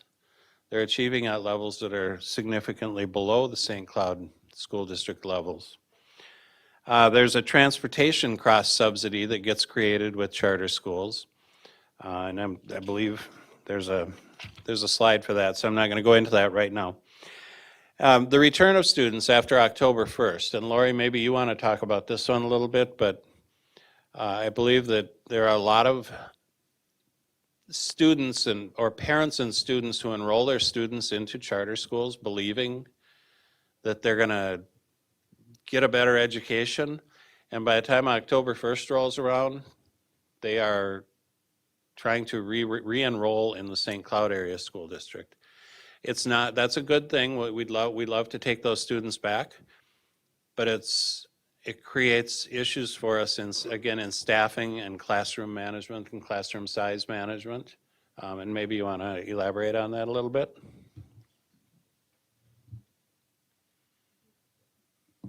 The most challenging part is that at that point, that's the funding date, right? So we end up serving students, which we are glad to do, but we serve the students for the majority of the school year, but that the funding has already gone. And so it creates higher class sizes for us, which is, none of us are looking for that. And I think the other challenge is that while we reteach expectations after each break, anybody will tell you this, that we tend to spend the month of October really setting routines, classroom expectations, school-wide expectations. That's when those relationships are starting to form with the classmates and with the adults. And it is just harder to bring students in after that time. Of course, our mobility rate means that we do it frequently, but it's not good for our students or our classrooms compared to if we could have the students starting, because they're already in our area. Mm-hmm. We also see the return of students with lower proficiency in reading and math. They're not achieving at the higher levels our levels are 10 to 12 points higher, our achievement levels are 10 to 12 points higher. And when they're coming back to us, they are lower in proficiency in reading and math, and we again catch them up. And I just wanted to add to that, Al, that that's another funding piece for us, because those intervention classes are far smaller than a general typical classroom of core instruction, and that, of course, drives our staffing costs up as well. Enrollment post K-8 charter, and so these students, really the charter schools that are available in the St. Cloud area are K-8, and when they graduate from the charter schools, they come into our schools, and they are behind. They come in with lower proficiency, and again, they're behind, and there's a catch-up. We have to catch them up to our students and bring them up to graduation level. And it all has impact on our buildings, classrooms, and staffing. Charter transportation. Currently, the St. Cloud area schools transports charter school students, and we have to transport. If the charter school requests us to do the transportation, we have to transport charter school students to any charter school regardless of the home address from within our school district. So where for our own students, We'll take Kennedy, we'll transport the area around St. Joseph, students that live around Kennedy, we will transport to Kennedy. If they live around Madison, they transport them to Madison. If they live around Westwood, we transport to Westwood. But for the charter school students, it doesn't matter where they live. They can live by Kennedy, they can live by Westwood, they can live by Madison, they can live by Tulahi, they can live out in Clear Lake. And it's up to us to transport those students from the entire 250 square miles into the charter school. So it's a much more expensive than it's more expensive to transport those kids than it is to transport our students. And charter schools who have, it affects our ability to transport our own students. And charter schools who elect to have the district provide transportation do not pay the full cost, which creates a cross subsidy. The total fiscal cost for the St. Cloud Area School District is estimated to be about $1 million per year. So there's a cross subsidy that we're paying to fund transportation for our charter schools of about $1 million a year. It comes out of our budget. It's another cross subsidy. Equitable facilities funding. Public school districts don't receive any state aid to cover leases or the construction of new buildings. It's all done through levy, or through local building levies. Public school districts must use lease levy authority, which is currently $212 per pupil, or seek a voter-approved referendum if the enrollment increases and therefore is a need for additional space. So again, if our enrollment increases to where we do need additional space, we have to figure out a way to pay for that. We can, and really the only way we can do that is through local property taxation. For districts near the lease levy cap, or if a referendum does not pass, there's no other option to provide funding for additional space.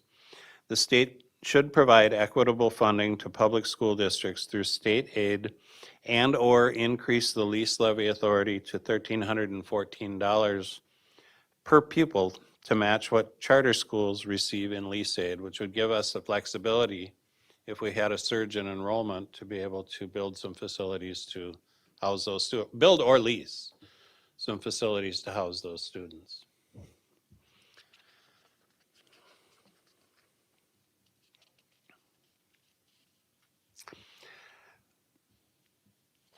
I'm going to skip that.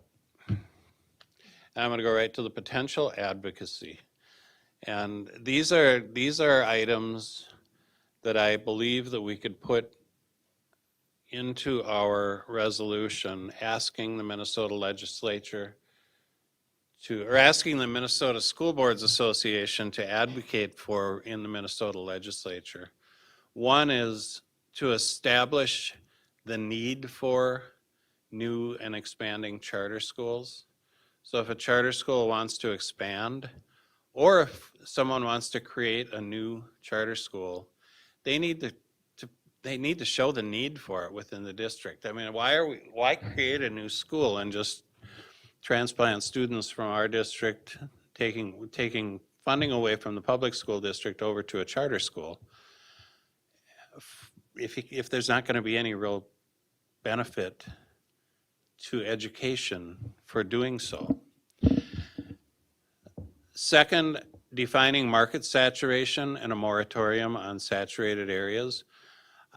Should the legislature be looking at it from a standpoint of saying, once you reach 15% of your students in charter schools, we're not going to open any more charter schools, at least for a period of time, within your area. So we don't just continue opening more and more and more charter schools.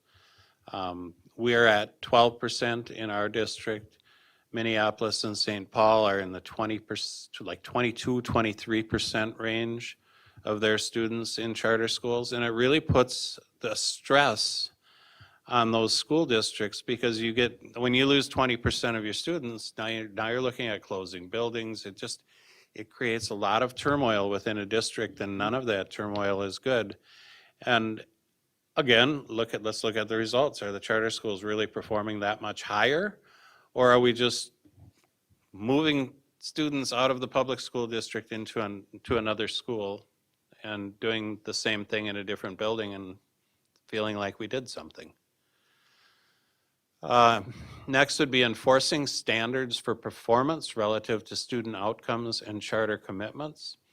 So this again goes back to that question Monica was asking, and we have into MDE, but who's responsible for enforcing the standards? And how do you get a charter school to say that we aren't performing, we think we should close, when closing would cause them to lose their multi-million-dollar investment in the charter school? I mean, it's just, there's a conflict of interest that seems to exist, and maybe it doesn't. Maybe MDE is going to come out and say, hey, no, there's no conflict there, and this is why. But it just doesn't seem to make sense at this point. And even so, if we're going to be pulling kids out of the public schools and putting them into to another school, there should be an expectation that that school is going to be outperforming. They're not bound by the same rules as public schools. They don't necessarily have unionized teachers. They can have longer school days. They can have longer school years. There's all kinds of things that they can do. And those are the types of things that in the initial days, the charter schools were looking at to say, hey, is there a way that we can improve education? So shouldn't there be a performance standard that a charter school would be expected to meet? Providing transparency and equity in facilities funding, providing equity and full funding in transportation, and considering the impact of segregation caused by charter schools. And what that one, it's a real issue down in the cities, because the charter schools tend to open and create segregation within the market, because they open almost with that intention.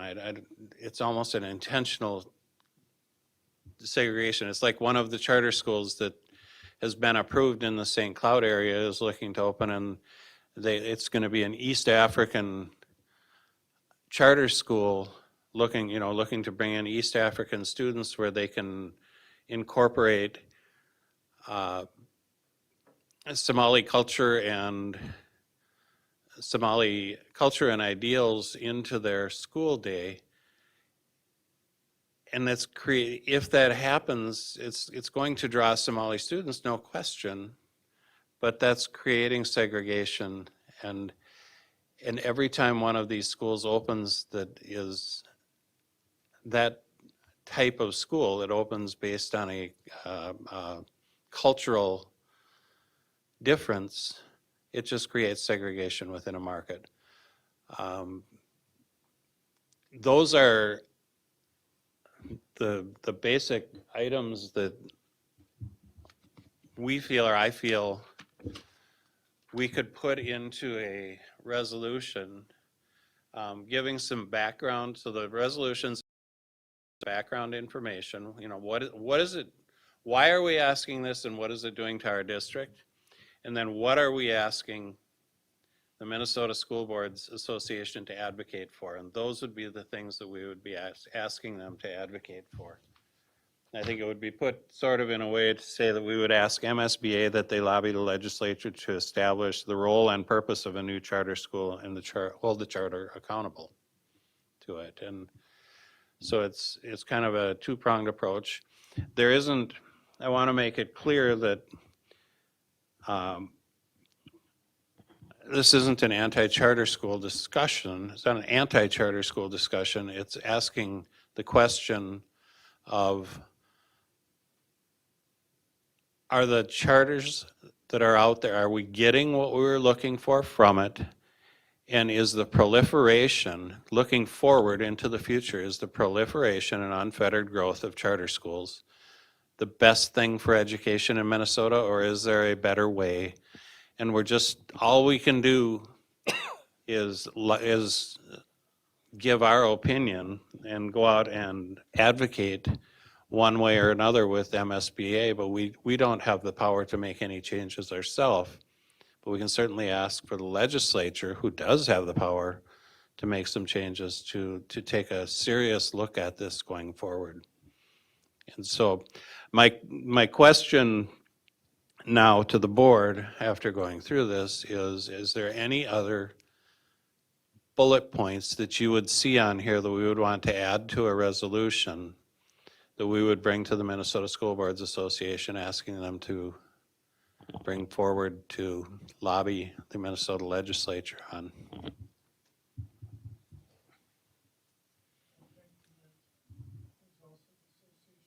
I think your mic's Yeah, I'm on. not sure if I can hear you. There's also the Association of Metropolitan School Districts. You and I are delegates at MSBA, but Zach, I believe you're a delegate at MSB. Not a delegate, but Well, is there some way we could hit both associations at the same time with the same types of resolutions? How do we go about doing that? I can give my opinion. We could certainly give a copy of the resolution at the same time to the AMSD as it would go forward with MSBA. But I think, personally, I think that if we were able to get this in front of the delegate conference, and if it were to pass, that would be the time to bring it to AMSD and ask for their advocacy also. Because what we're doing is we're taking it to MSBA saying we would like your advocacy to ask the legislature to relook at and rethink about whether the unfettered growth of charter schools is taking the Minnesota, the education system, our uniform system of public schools, in the direction that we want it to be taken. And if the resolution wouldn't pass at MSBA, I don't know what AMSD would do with it, but if it were to pass it at MSBA, that would be the time that the two of them could combine forces and lobby the legislature. We're going to run into a lot of charter schools that are members of MSBA. And it's going to be a really interesting time trying to get this through. Yeah, I would think that AMSD would be Better. in favor of this because it affects, AMSD is the metro districts, and it really has this isn't just St. Cloud talking right now. If you go online and start looking up charter schools, you're going to find all kinds of articles, especially from St. Paul and Minneapolis, where there are advocacy groups and parent groups and all kind that are very concerned about the exact things that I was just talking about here and how it's impacting their districts. And where I feel this can be very helpful is, again, we can't change anything. So I want to be really clear that we can't change anything. All we can do is talk about it. But we can advocate for something. The only people that can do anything about it is the legislature. And we can advocate to the legislature that they rethink this, relook at it, see if the results that they're achieving are what they want and expect, and if they feel it's beneficial going forward for the state of Minnesota.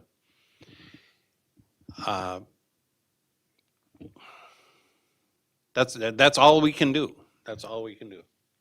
Monica? I like the potential advocacy points, and I will separate the bullet number 3, enforcing standards for performance, being one, and relative to student outcomes and charter commitments. So the charter commitment was referring more about the who supervisors or who is accountable to, right? I agree with you that should be 2 bullets.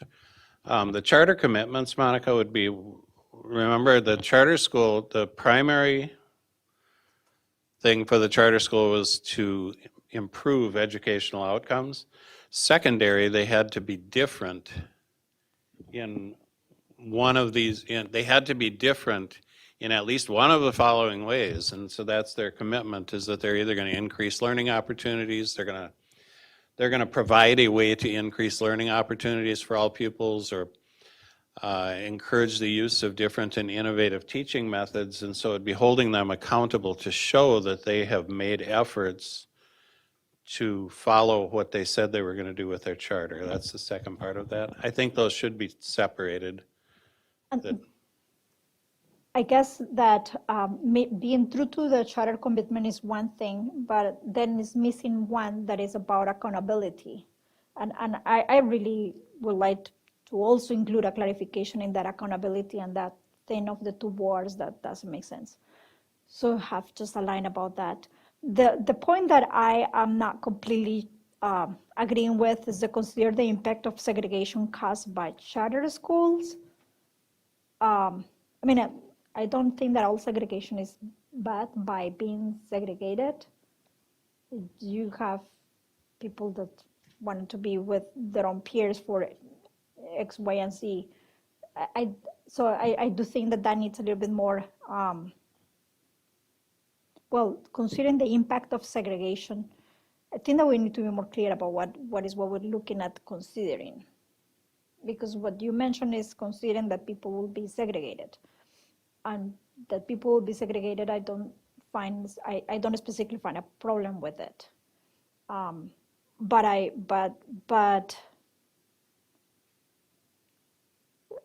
also if you look at I think that if we go there also we'll have a lot of issues with some of the recent lawsuits that are happening in the Minneapolis schools and defending choice and defending other things around charters.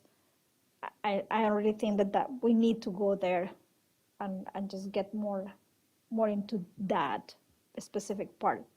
I think Monica's right. When you talk about segregation, it's probably the weakest of all the points we have up there. And maybe it shouldn't even be in there because it's going to rile things up. Yeah, it's one of the points that is, I think it's more prevalent in the groups in St. Paul. It's a much, if you just go on Google charter schools and start reading the articles, that is a fairly high level concern down there. And I don't personally, I don't have a real strong opinion on that one. I know that for many years, students were bussed all over to create multicultural schools, and it's been a very controversial issue. So I agree, it can be a very controversial issue. It maybe doesn't need to be in here, but I included it because that was one of the very strong impact. And again, this isn't done. That's what we're talking about tonight. So I don't have an answer to this. It's a question. And I fully support your conversation about taking that point out.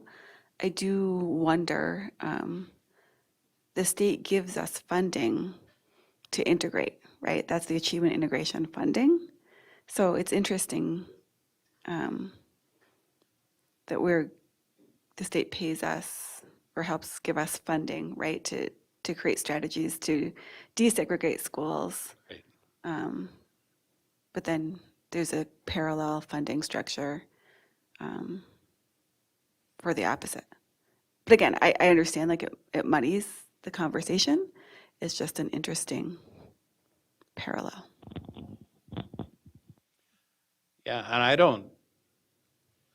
don't feel that this is really, I mean, I think with all of the other ones, we're saying that you need to do this, you need to do this. And the last one, we're kind of just saying, consider the impact. Yeah, I mean, consider the impact, what do you think? to the legislature and but acknowledge that acknowledge that it does cause segregation. It has created segregated school, more segregation, it has created more segregation. And that's pretty well established with the number of schools that there are and the students that are attending those schools. Monica? Just, I mean, we probably don't need to go into this a lot deeper. So just gonna say once again, segregation is not inherited bad. And it has created segregation. It might actually be a good thing. It might be that, I don't know, that protected classes, for example, wanted to be together because they might have better outcomes. Deaf people might want it to be with deaf people because the classroom will be adapted to deaf people. It is not a bad thing. I mean, and it's one of the reasons why I believe that charter schools, that they have advocated for charter schools in many places. Charter schools have been like that unique characteristic that they talk about in some point, I forgot was the statute or what part, but unique characteristic might be that exactly. Having a cultural component for a charter school might be a perfect reason for me to want to send my Latino children to the school because they will receive education in Spanish or because they will have cultural events that are very specific and particular of my culture. I think that is a good thing, and so if what we wanted to check is that the quality of education, which is the first point, is high, and that we wanted to check that we are not spreading out funding. We wanted to, I think that we need to have a kind of a line, no line, kind of the same function in the points that we're presenting. So that all the points that we're saying, are, as you said, are very specific about this is what we want here, this is what we want here. And then we want them to study impact of segregation, kind of like becomes a study and kind of goes out of focus, I guess, is what I'm thinking. So that was my point about that, and that's why I will advocate for that. But I also have a question. Is anybody taking note about this? Because like I do think that having the enforcing standards and then the role of that board should not be lost. Well, yeah, we're being recorded, so you can watch it on our YouTube channel over and over again. All right, let me ask that question differently. So what's the plan? Are we going to take these notes and then put them together and then do that? You will do that later? The plan would be to come back with a resolution for the next meeting in which we would discuss, finalize, and vote. Is any committee going to take on that, crafting that resolution, or is it's been appointed to us? All right. There's another thing we might want to consider, and that is the use of charter schools as a promotion of religion. We're trying to maintain a separation of church and state in the public school system, and yet there are some groups out there that would like to use a charter school to promote a particular religious point of view. I think it's on one of the slides. Yeah, and in the statutes, it's very, very clear that that is not allowed in any way, shape, or form. However, Who's enforcing it? that's a good question. And who's following through to make sure that it isn't occurring? But it's very, very clear in the statute that in no way, shape, or form can religion be used as one of the reasons to create a charter school. A charter school for cultural reasons is fine. A charter school for religious point of view really is not.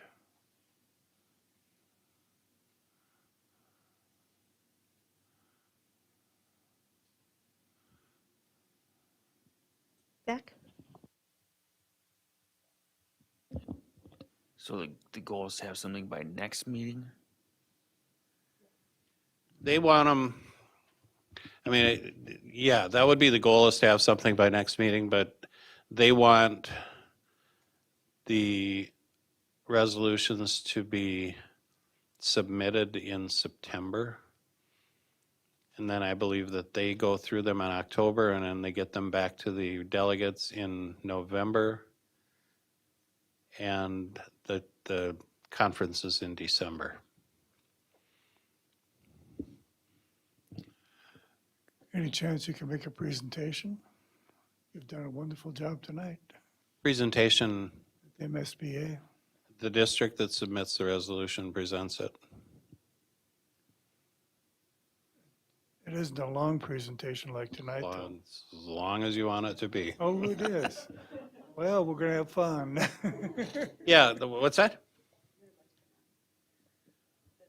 Yeah, I was just making notes here. The charter commitment, the split the charter commitments. And Monica, you were asking for say it one more time. So what do you mean by the split of, Split charter commitments from student outcomes. okay, yes. So I guess I see charter commitments and I always kind of forget about what are we talking about. So I guess I will need a note about what is the charter commitment? Is about the commitment of the charter being for improving education, right? Yeah, okay. So that part, charter commitment improving education. I think that I don't know how to express it, but in general, I'm looking for a point that points out accountability to somebody. Is that so? Yeah, I think what we really need there is we need some clarification from MDE Yeah, before we can even write I guess so. any kind of advocacy on that. Yeah, And so that will be coming, and that can be up for discussion. Like I said, the plan would be to bring it in a resolution format, and then we can have another discussion next week to finalize that. But I would like to see it voted on so that it's available. When they come in September, I don't know what they're going to put for a due date on them. Yeah. Probably the end of September. But I want to have it ready and make sure that we don't miss. And I think, technically, I don't think that this has to come from the board. I think it's more powerful if it comes from the board, but I don't think that it has to come from the board. I think I could go in there individually as a delegate and say, I propose this, or here's my resolution. But that isn't going to carry a lot of weight, just when a school district and the board has voted, and so I want it to come from the board. I want it to be something that we all can come together and say we support this. and the other one is in the one before the last, you have a point about providing equity, fully funding in transportation. But I don't think that it's only fully funding. I think that the mandate about transportation, the boundaries is an important one. It might look at funding, but if we don't win one, at least we can win the other. And So separate the funding from the boundaries. Gary, I'm going to call on you on that one. This year, it has caused some issues this year, and Gary can expound on that a little bit. It's I think Al captured it pretty well with the 250 square miles. The legislation or the statute with the non-publics talk about different denominations. Well, we don't have that with charter schools. There isn't any way to boundary, because a charter school is a charter school. There isn't a way to distinguish that they are alike.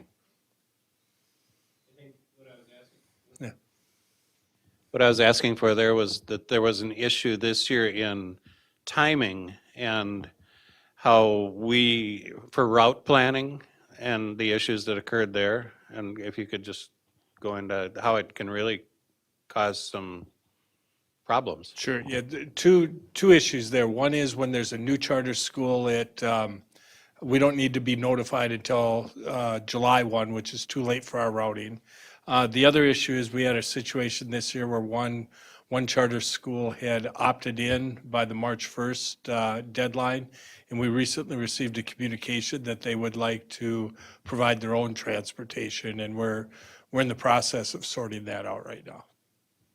And so they opt in and we go in and establish all of our routes based on the fact that we're going to be transporting those charter school students. And then they just opted out. So now we have to go back in and reroute all of our students based on the lower counts.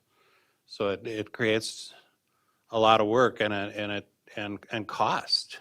So it's just issues like that also occur. And so I think actually there was a piece in there that we wanted earlier opt-in and opt-out dates established so that type of thing wouldn't happen. Okay. Next slide. There's a reason for that, and that's because I think when we do this, I think the best way to present this at the MSBA conference would be as two resolutions. One is on just the charter school issue, and the second one would be a resolution surrounding charter school and non-public transportation.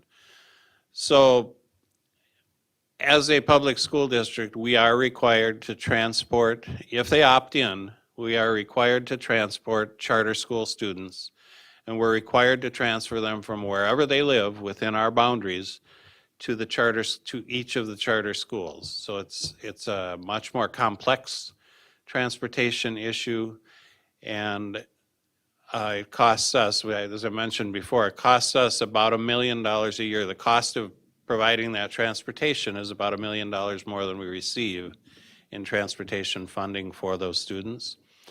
We also are required to transport non-public students, so the religious schools or Catholic schools, and it's not just Catholic schools, it's just the non-public schools, the private schools. We are required to transport their students also. And once again, we do not receive in return as much funding as the cost we incur for transporting those students. And so I believe that if we do the transportation piece with the charter schools, then we can really only talk about charter school transportation cross-subsidy. But if we separate into a separate transportation piece at the conference, then we can talk about transportation as a separate issue. So we'd have the charter school requests for what we want them to lobby the legislature for, and then the transportation pieces. Additional cross-subsidy exists for required transportation of non-public students, which is about $575,000 per year. So from the two, $1,575,000 of our school district budget goes to pay for the transportation of students to charter schools and non-public schools. Non-public transportation funding is based on only the number of students transported, whereas non-public school and charter school transportation funding is based on total enrollment. So if there's 300 kids enrolled at a charter school, the transportation funding is based off of 300 kids. If there's 300 kids at a private school and only 70 of them opt in to ride the bus to the school, then the transportation funding is only based on those 70 students. We only get reimbursed based on those 70 students. So the costs are there, but the funding is low. Charter schools and non-public schools should be required to pay the public district the unreimbursed transportation costs. And that does make a lot of sense that a charter school, if they're going to use our services, they should fully pay for the cost of transporting those students. And same with the private schools. There's no reason that we should be cross-subsidizing a private school in transportation. And currently, the required date for a new charter school to request district-provided transportation is July 1st. So they can tell us, up until July 1st, or they can open a new charter school up till July 1st, they have to opt in to our transportation.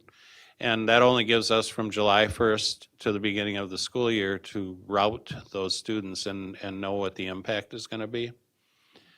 It's not a reasonable timeline for districts to be able to adjust routing before the start of the school year. So those would be the issues that we'd be looking at doing in the second resolution.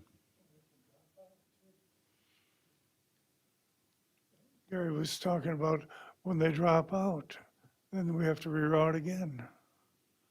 There should be a date where they can't drop out, that they're stuck paying the bill. That they can, oh yeah, they can change it, you mean change their mind and, Yeah. yeah. I mean, we plan for having them there, they all of a sudden drop out, they should still be paying the bill. There's a dropout date too. There should be a dropout date, yeah. A last day to cancel or a last date to decide. They should probably be the same date. You either opt in or opt out on one date and you're done Yeah. for that school year. But, so that would be the second resolution that I would propose bringing forward. So we'd have two resolutions to bring to the delegate conference. And that's my piece. I don't know if anyone else has any questions or comments, but The amount of the transportation, that's a shocking number. I never would have thought that it was that much. Let alone that these are valuable resources, the limited resources. You know, when I hear stories about how long it's a snowstorm and how much time are these kids on the road to get home because we've got longer routes and it impacts a lot. yes, it does.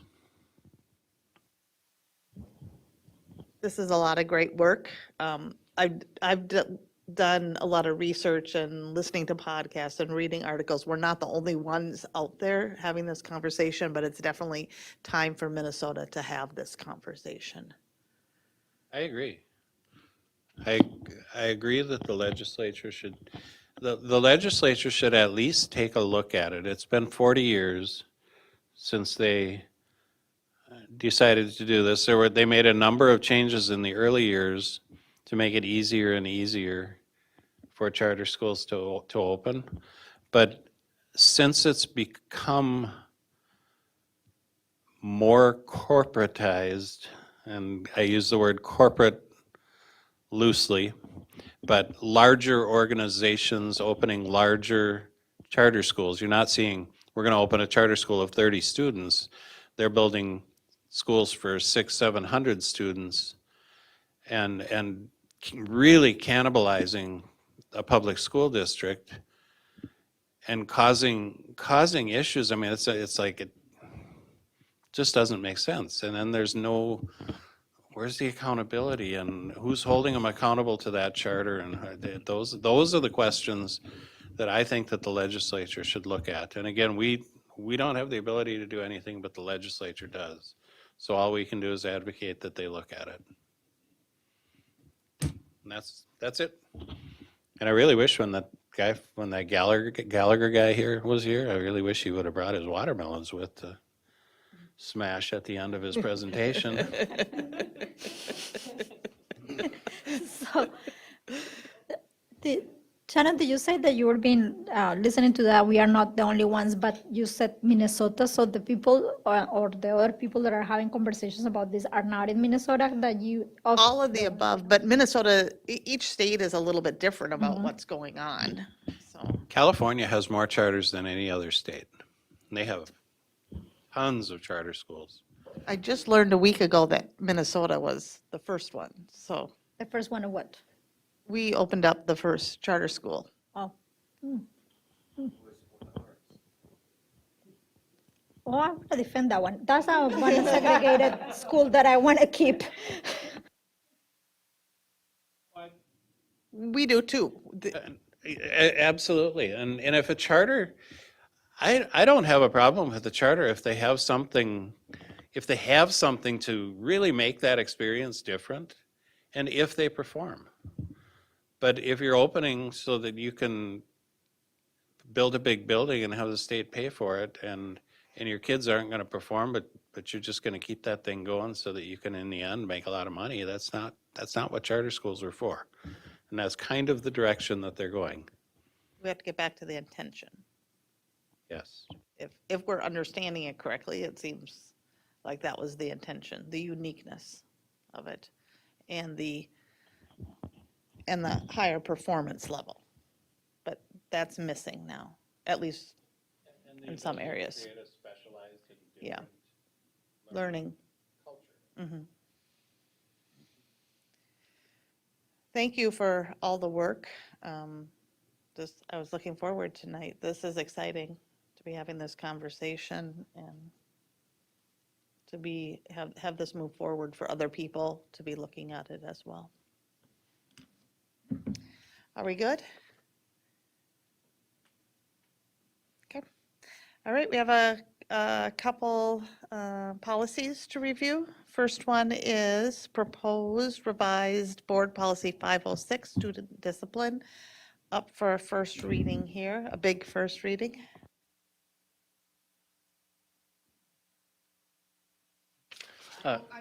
No, I know who I am. We can keep going. Good evening, Chair Hawes, Dr. Putnam, and members of the board. This evening, we're going to go over a few board policies, and they're both due to legislative changes. Just as a preface to this, the legislative session impacted about 28 of our board policies, according to MSBA. And some of these will be considered minor and can be considered to be placed on the consent agenda, as Mr. Dahlgren was alluding to. A few will need to be reviewed because the statutory changes seem to be significant enough, and that is what we're doing this evening with our first reading of student discipline. As we go through this, and we referred back to the student discipline policy of our own that we've been working on for a number of years, obviously, we recognized at board development that our current student discipline policy would be better served if we adopted in full MSBA's policy, but then also included a lot of the information that District 742 has worked on diligently over the years. That's part of us as District 742. So the policy that's been shared, as we go through it, you'll note some things up on our display. The bold face is for me, again, as I like to have a little bit of things as my talking points. The information that's outlined as in tan is information that the District 742 currently has in Board Policy 506. Besides that, everything else is MSBA policy. So I will plan to go through this with that in mind to highlight both of those areas that are in boldface, along with the areas that we're continuing to want to have from our previous policy. So I'll start out. Roman numeral number 1 under student discipline talks about the purpose, and the purpose that we want to continue to adopt is to ensure that students are aware of and comply with school district's expectations for student conduct. That area in tan is something that you would not find in MSBA's policy, but we're recommending that we continue to have included in ours, in that it relates to our code of conduct as being critical to academic success. And it is our intention to ensure that we have a safe and effective learning environment.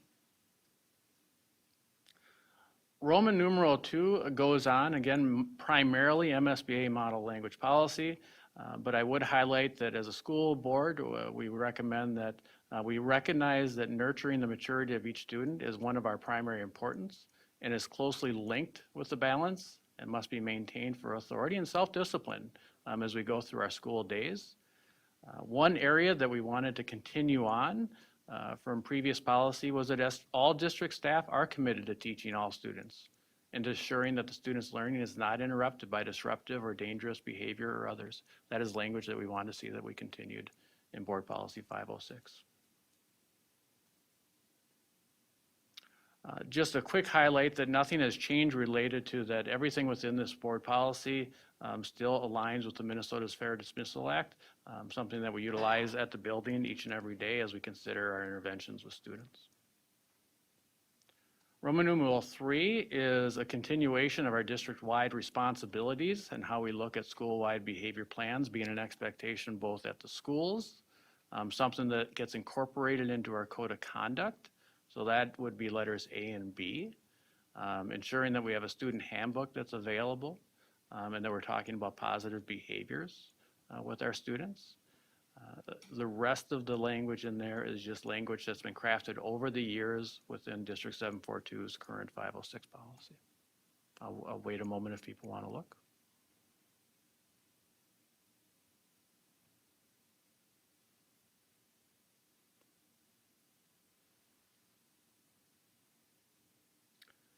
Continuing on, Roman numeral 4 is the actual policy. All MSBA language at this point.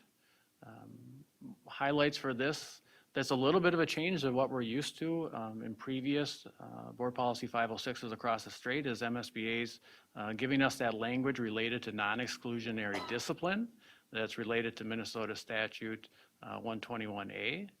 And this is our work in trying to prevent dismissals through early detection of problems and working with children to address inappropriate behavior from reoccurring.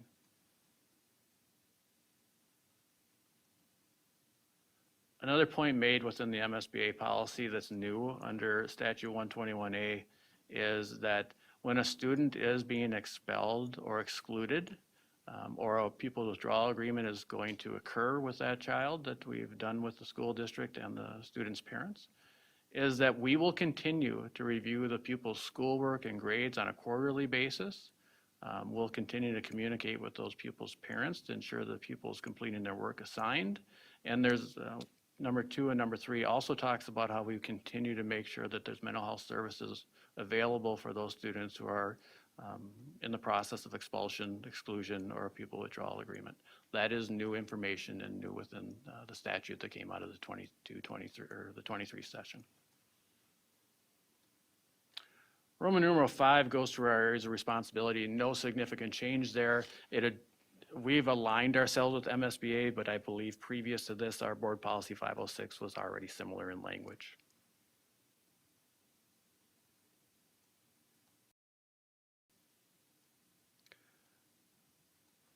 There was an addition, though, under letter I regarding the reasonable force reports. MDE is now requiring that we do make a report by July 15th on any reasonable force that we utilize. That was not part of our previous policy, but it is something that as of the 24-25 school year that we will continue, or excuse me, that we will begin to make sure happens. In terms of restrictive procedures, we have already done that. They're now defining that to also include reasonable force.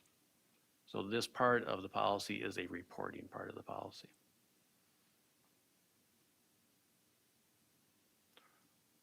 Roman numeral 6 is no change, and we had that in our policy before, a rather short sentence. Roman numeral 7 is new. You won't necessarily see this in our previous policy, but it does define what non-exclusionary disciplinary policies and practices means. This is something that as a board administration, along with our building leaders, we're working on. Many of these practices, as you've heard through presentations from both our building leaders, along with Carl Burks and Mike Mathiasen, and some of that exciting work we heard about conscious discipline and restorative practices, District 742 is, for lack of better words, way ahead of the game in terms of our work on non-exclusionary discipline policies. We didn't necessarily call it that with that vernacular. What we called it was doing what's best for kids and making sure that we're giving them every opportunity to be instructed on when they've made a mistake versus necessarily moving towards an exclusionary discipline policy model.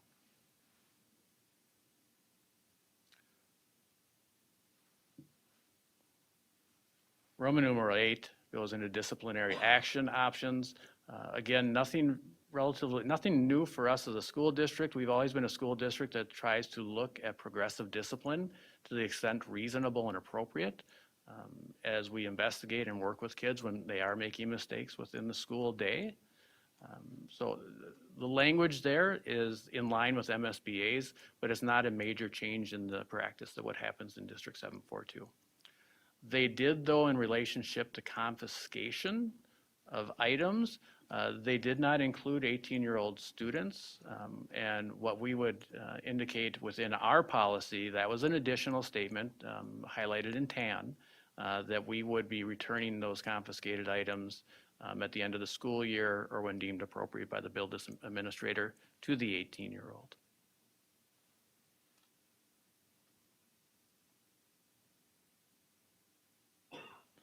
I'm going to move on to Roman numeral 9, which is removal of students from class. We want to, at the board development level and at board administration, recognize that the teachers have a general control and governance of their classroom. That has not changed, and they are partners with us when we make decisions about children who have to be removed. But what we want to do and continue to stress is that grounds for removal are still included in number 1, 2, 3, and 4. Those have not changed.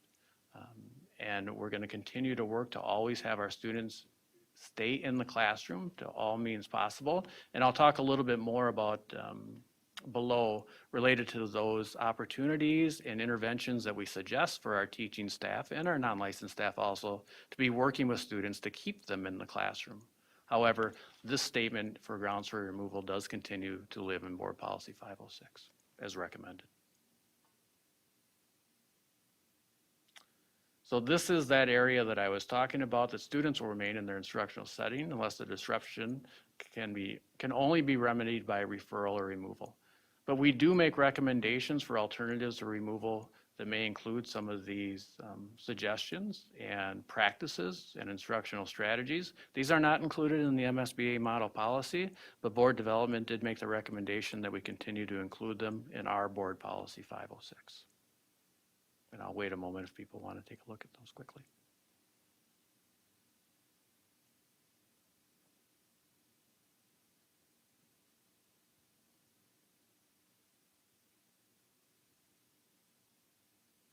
As we continue on, again, we're continuing to have District 742 current 506 policy language included here, noted in tan.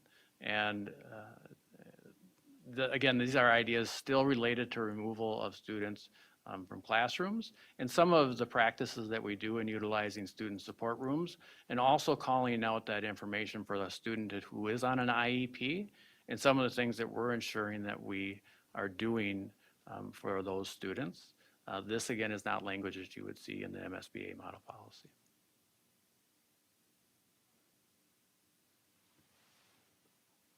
Monica? Or probably need to be addressed by Shannon. Oh, sorry. I didn't even, I was staring at the screen. Thank you. Necessity, kind of an issue with that word there. Could you bring me back to which area you were talking about? The removal part, right there, in the D. So when an incident occurs that necessitates removal from the classroom, and it's explained above, I believe, what does it necessitate? And what I would say is when an incident occurs that necessitates removal from the classroom, I would be referring back to those areas that were outlined of why we would consider removing a student from the classroom. And forgive me, I've probably moved fastly past it, but it's those 4 areas right there. So I will change necessitates for ground removals. I'm sorry, Monica, say that again. I would change the word necessitates for, what was that, what it says in that thing? Absolutely, I can go back down. Thank you. There you go. When an incident occurs that ground removal, exactly the same language that is before, Okay, instead of that. Please.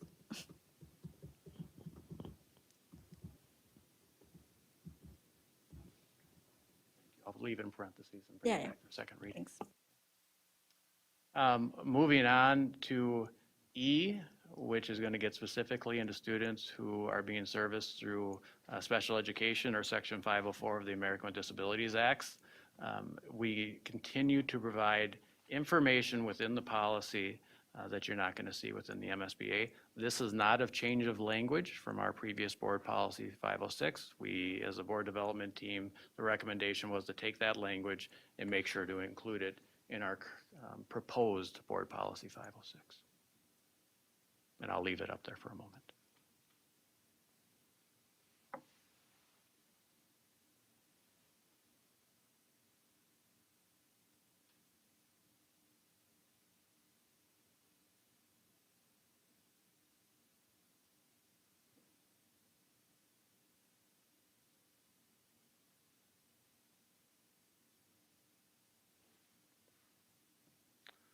I'm going to keep moving on. Oh, and I can certainly stop, Monica. How is that, so discipline here is used as a, as a statement of punishment in the first one? So no discipline will be applied. Are you looking at number 1? Yeah. So the gist of that statement is that no discipline will be applied to a student with a disability greater than what will be applied to a student who is not disabled. And it's making the iteration of, as both a former special educator and principal, or current special educator, that idea that you're also moving on to number 2 and you're considering a child's behavior intervention plan when we're making a decision about the consequences, the restorative practices, those things that you would do with a student who is on an IEP, that they're not going to be greater, and also that you're considering the behavior intervention plan when making that decision. So when I hear about discipline, when I look at the word discipline, I think about, okay, discipline is what I impose in myself to get up at the same time and have a schedule, sure, or to set of behaviors to do this or that, or a punishment. So I'm not clear in that sentence if discipline is talking about a specific punishment or a different standards of norms that you will have for people with disabilities or with other people. And I don't have a suggestion for a good word for it, so I will give it to you, but I'd like you to think about it. Absolutely.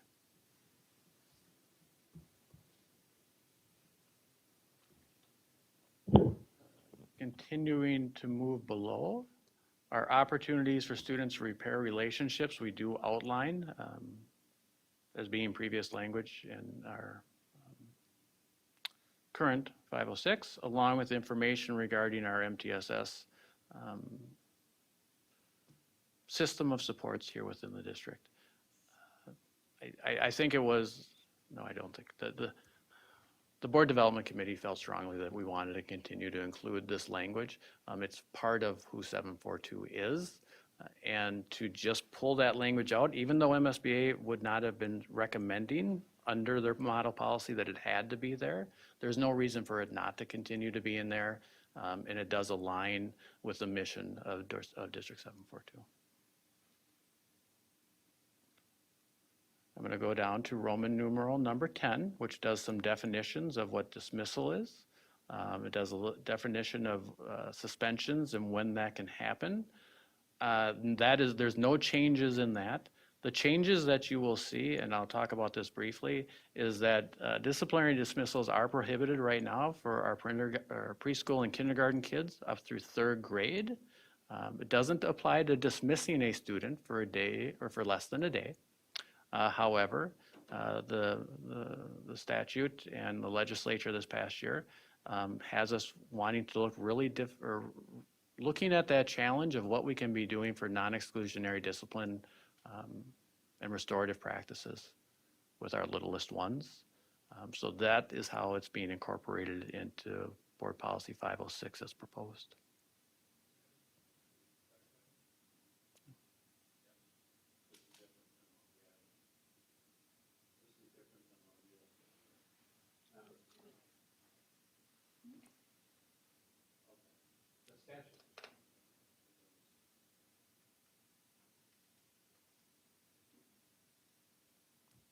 So Al's question is relative to a confusion that based on some information that was being put out elsewhere, to interpret the statute. I think they were using some old language from a prior iteration of the proposed law. And so at that point, it had said it was unclear about the no suspensions for PK3, but we had always interpreted it here as in alignment with MSBA and the final statute. So that this has always been where we thought, yep.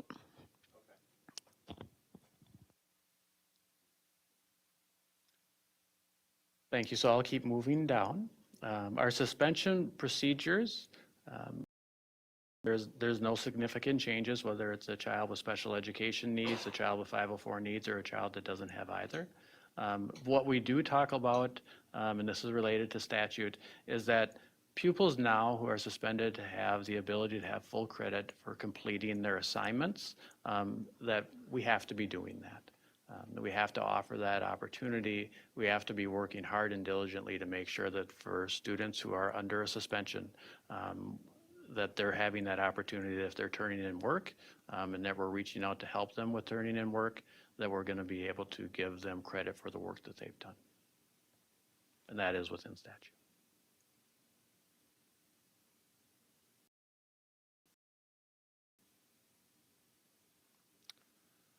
Just a brief note, nothing within the statutes or the change within the proposed policy says that a child with a disability can't be suspended. All of the rights that were included before, that we outlined even above, still continue to be there as a due process right. And the language regarding the 5 days and the 10 days still remains the same.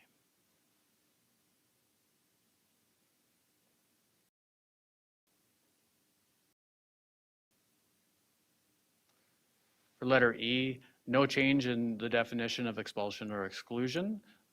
So those areas remain the same and match pretty closely to what our previous board policy said.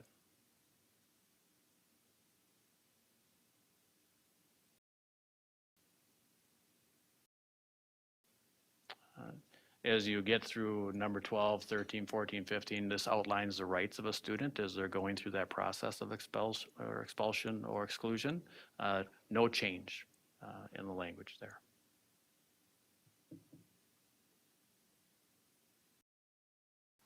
A minor change when we look at Roman numeral number 11 is that a school administrator must prepare and enforce an admission or readmission plan for any student who is excluded or expelled from school. What it does say now is that we must do that when a student is going through that process and be thinking about the readmission plan that may occur.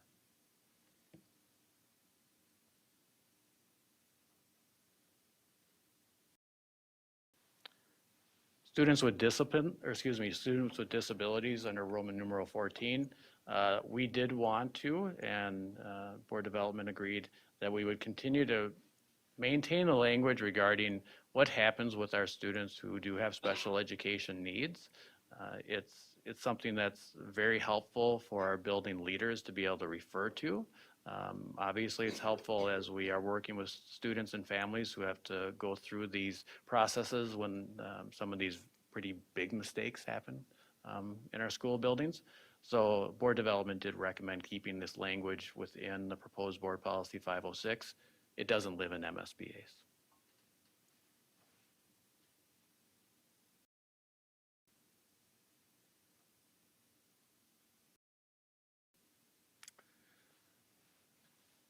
Roman numeral number 16 talks about the discipline complaint procedure. This is new based on new statute. What it does is it outlines that school district must put together a procedure for students, or for families to make a complaint about discipline. We are in the process of putting that procedure in place and working on what that form and procedure would look like. We have some recommendations and some things that we've seen from other school districts. However, we're going to go about this in a way that is thoughtful and know that it's going to be something that can be utilized by a parent or family if they so choose.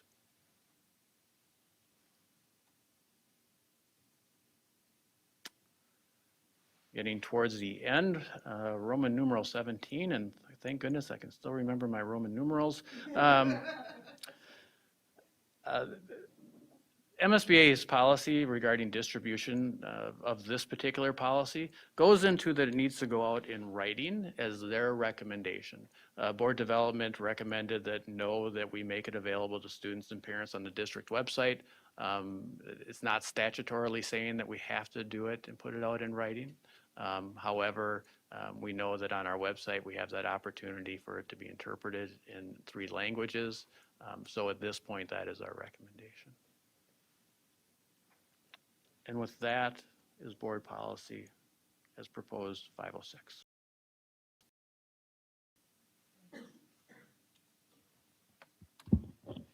Are there any questions? Al, do you have a question, comment? No, just kudos to anyone who can actually remember everything that's in that thing. There's an awful lot of stuff in that. It's a long policy, but it's an important one, and it's a, we've spent a lot of time on it over the years, and I think we've been way ahead of the curve on this one for a long time, but it is just, it's like it's on a loop when you're going through it.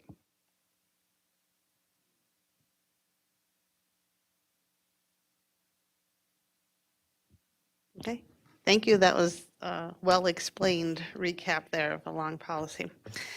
Last policy, I believe, for the night is proposed new board policy 516.5, first reading. And I'll introduce you this time, presented by Dr. Mike Grivard, Assistant Superintendent of E through 12 Education Services. Thank you, Chair Hawes. So this evening, we do have a new board policy, 516.5. It does not exist within our board policy, nor any other school district's board policy.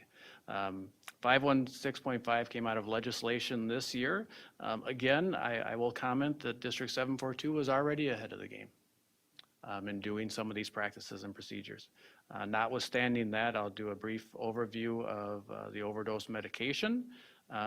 For those who are not sure, the opioids that, and I wanted to make sure I was clear about this too. When you think of the opioids, and Mr. Dorholtz probably is familiar with these as I am, but you do have some different types of opiates out there. Natural opiates, which are morphine and codeine, semi-synthetic opiates, where you think about oxycodone and hydrocodone, methadone, synthetic, and synthetic opiates that would include fentanyl. So some of those things we know are happening within our community. And through the work of Dr. Putnam, Dr. Harris, our secondary team, and our chemical health team last year, we recognized this as being a concern. So there were some procedures that were already put in place within District 742 to address this concern with having overdose medications available. With that being said, I'll go through the policy as it stands right now, or as proposed. So the purpose, again, is to make sure that we have an opiate antagonist that's going to be available within our school buildings. It doesn't say so within the actual policy, but we would be having 2 dosages available at every school building. Currently, we have 2 doses available at our secondary schools. We will have it available at all building sites that would have students in them. Again, we are ahead of most school districts in that we've already obtained those antagonists and have those at the secondary buildings. And we are in the process of having the ones for the elementary schools here probably within 3 or 4 days based on my visiting with our coordinator. So as a general statement of policy, the school board would be authorizing us to obtain and possess opiate overdose reversal medications. You'll hear naloxone and Narcan being used interchangeably. I'll try not to, but I might. This is something that is dispensed as a single-use nasal applicator, and I'll talk a little bit more about the training that happens with this particular antagonist. So what it does ask within the policy is that we do have a naloxone coordinator. That would be our health services supervisor, which is Jessica Voss. She is a licensed school nurse, but also is the supervisor of health services. Very familiar and did lots of work with our district administration last year. Question here? Absolutely. Is it good policy to put a name in a policy. Is that a good practice? Because if we have to change the policy, if the person changes and we have to change the policy, then we got to go through a process. Whereas if we just list a position, Oh, I see what you're saying. your, Mr. Dahlgren. her name is Yep, in the policy. Thank you. Yes. The coordinator is Jessica Voss, and I think it should just be the coordinator is the supervisor of health services. Appreciate the feedback. I would Thank you. totally agree.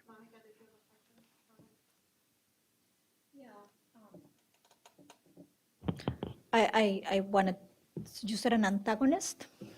Is that like a an antagonist to the, is that the one that stops it? It's Yes, like I the know. antidote? An opiate antagonist is going to stop, hopefully, what was noted in letter A here, which is a drug-related overdose, where you would see someone who had overdosed on an opiate. And the antagonist would help in stopping these conditions from occurring or symptoms, which will include mania, hysteria, going onwards to death. So medical terminology, they call it an antagonist. Thank you. You're welcome.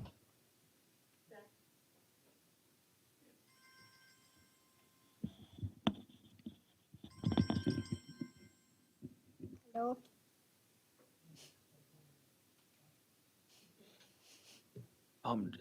You said 2 doses, in the first, is it a minimum?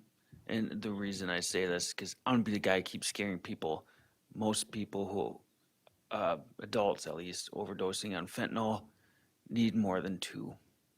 And I don't, it's scary stuff. So is antagonist, meaning this stuff goes right after the respiratory system, much more than other opioids and opiates. I don't imagine this happening, but what I'm just throwing out there is 2 may not be enough, at least in high schools. So at this point, what we're using, and I would invite others who are involved with it even more last year, we have 2 doses available at each of the secondary buildings, and we'll have 2 doses available at each of the elementary buildings. But to your point, Zach, you're wondering, is 2 doses going to be enough for that individual overdose where they might need more than 2? Okay. So I wonder if, and I'll highlight this point, which was coming up, is that as part of the policy, is that we are working with a current provider in the community to have a standing order that would talk about the administration type, the dosage, the date of issuance. Those are things that we are adopting as part of our policy, and I would wonder if I can bring that question back to our supervisor of health services and see if we can get some feedback from that provider about that very question. Roman numeral 4 gets into what our planning team looks like. And we had a robust planning team that was going through this even prior to the policy coming through. But then when the policy was coming through, these people were also involved. They included all of our licensed school nursing staff. I've been involved. Our chemical health counselors, Mayo Ambulance was involved, St. Cloud Police Department. So we had a broad spectrum of people talking about this, as we knew this is something new to school buildings, not only in District 742, but across the state and across the country. So we have tried to have a well-balanced group, knowing that we want to do this right. Number 2, again, talks about that standing order. And for number 3, I think it was important that we did talk about that these guidelines that were listed below are guidelines that we had already adopted and were putting in place back in school year 22-23 for the full school year, and of which I was not sure. I thought that these had been in place only starting in the winter. As I discussed this more with our supervisor, we've been doing this the way that now policy is coming out and telling us to do it. Our procedures were already in place a full year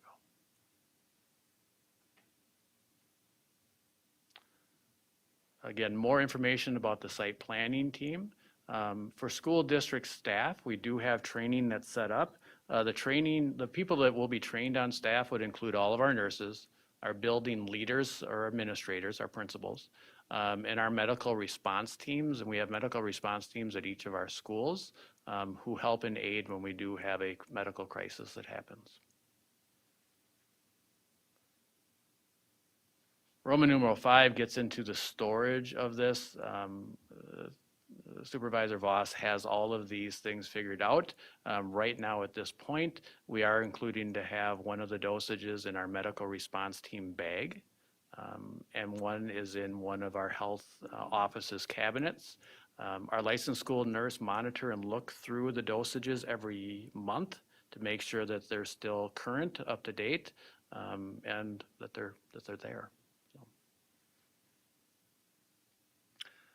Roman numeral 6 talks about privacy protections, and that's just going to be in line with how we work with FERPA and all of student data. That is the proposal for Board Policy 516.5. Are there any questions?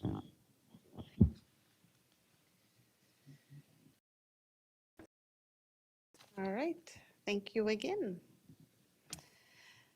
So that's everything. Looking for a motion to adjourn tonight's work session. And have a second? Second. All in favor, say aye. Aye. All right, meeting is adjourned. It is 9:28 PM. Have a great night. Thank you.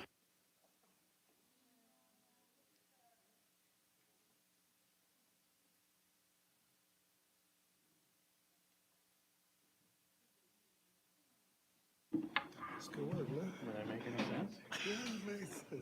I'm learning from you. I'm learning from you.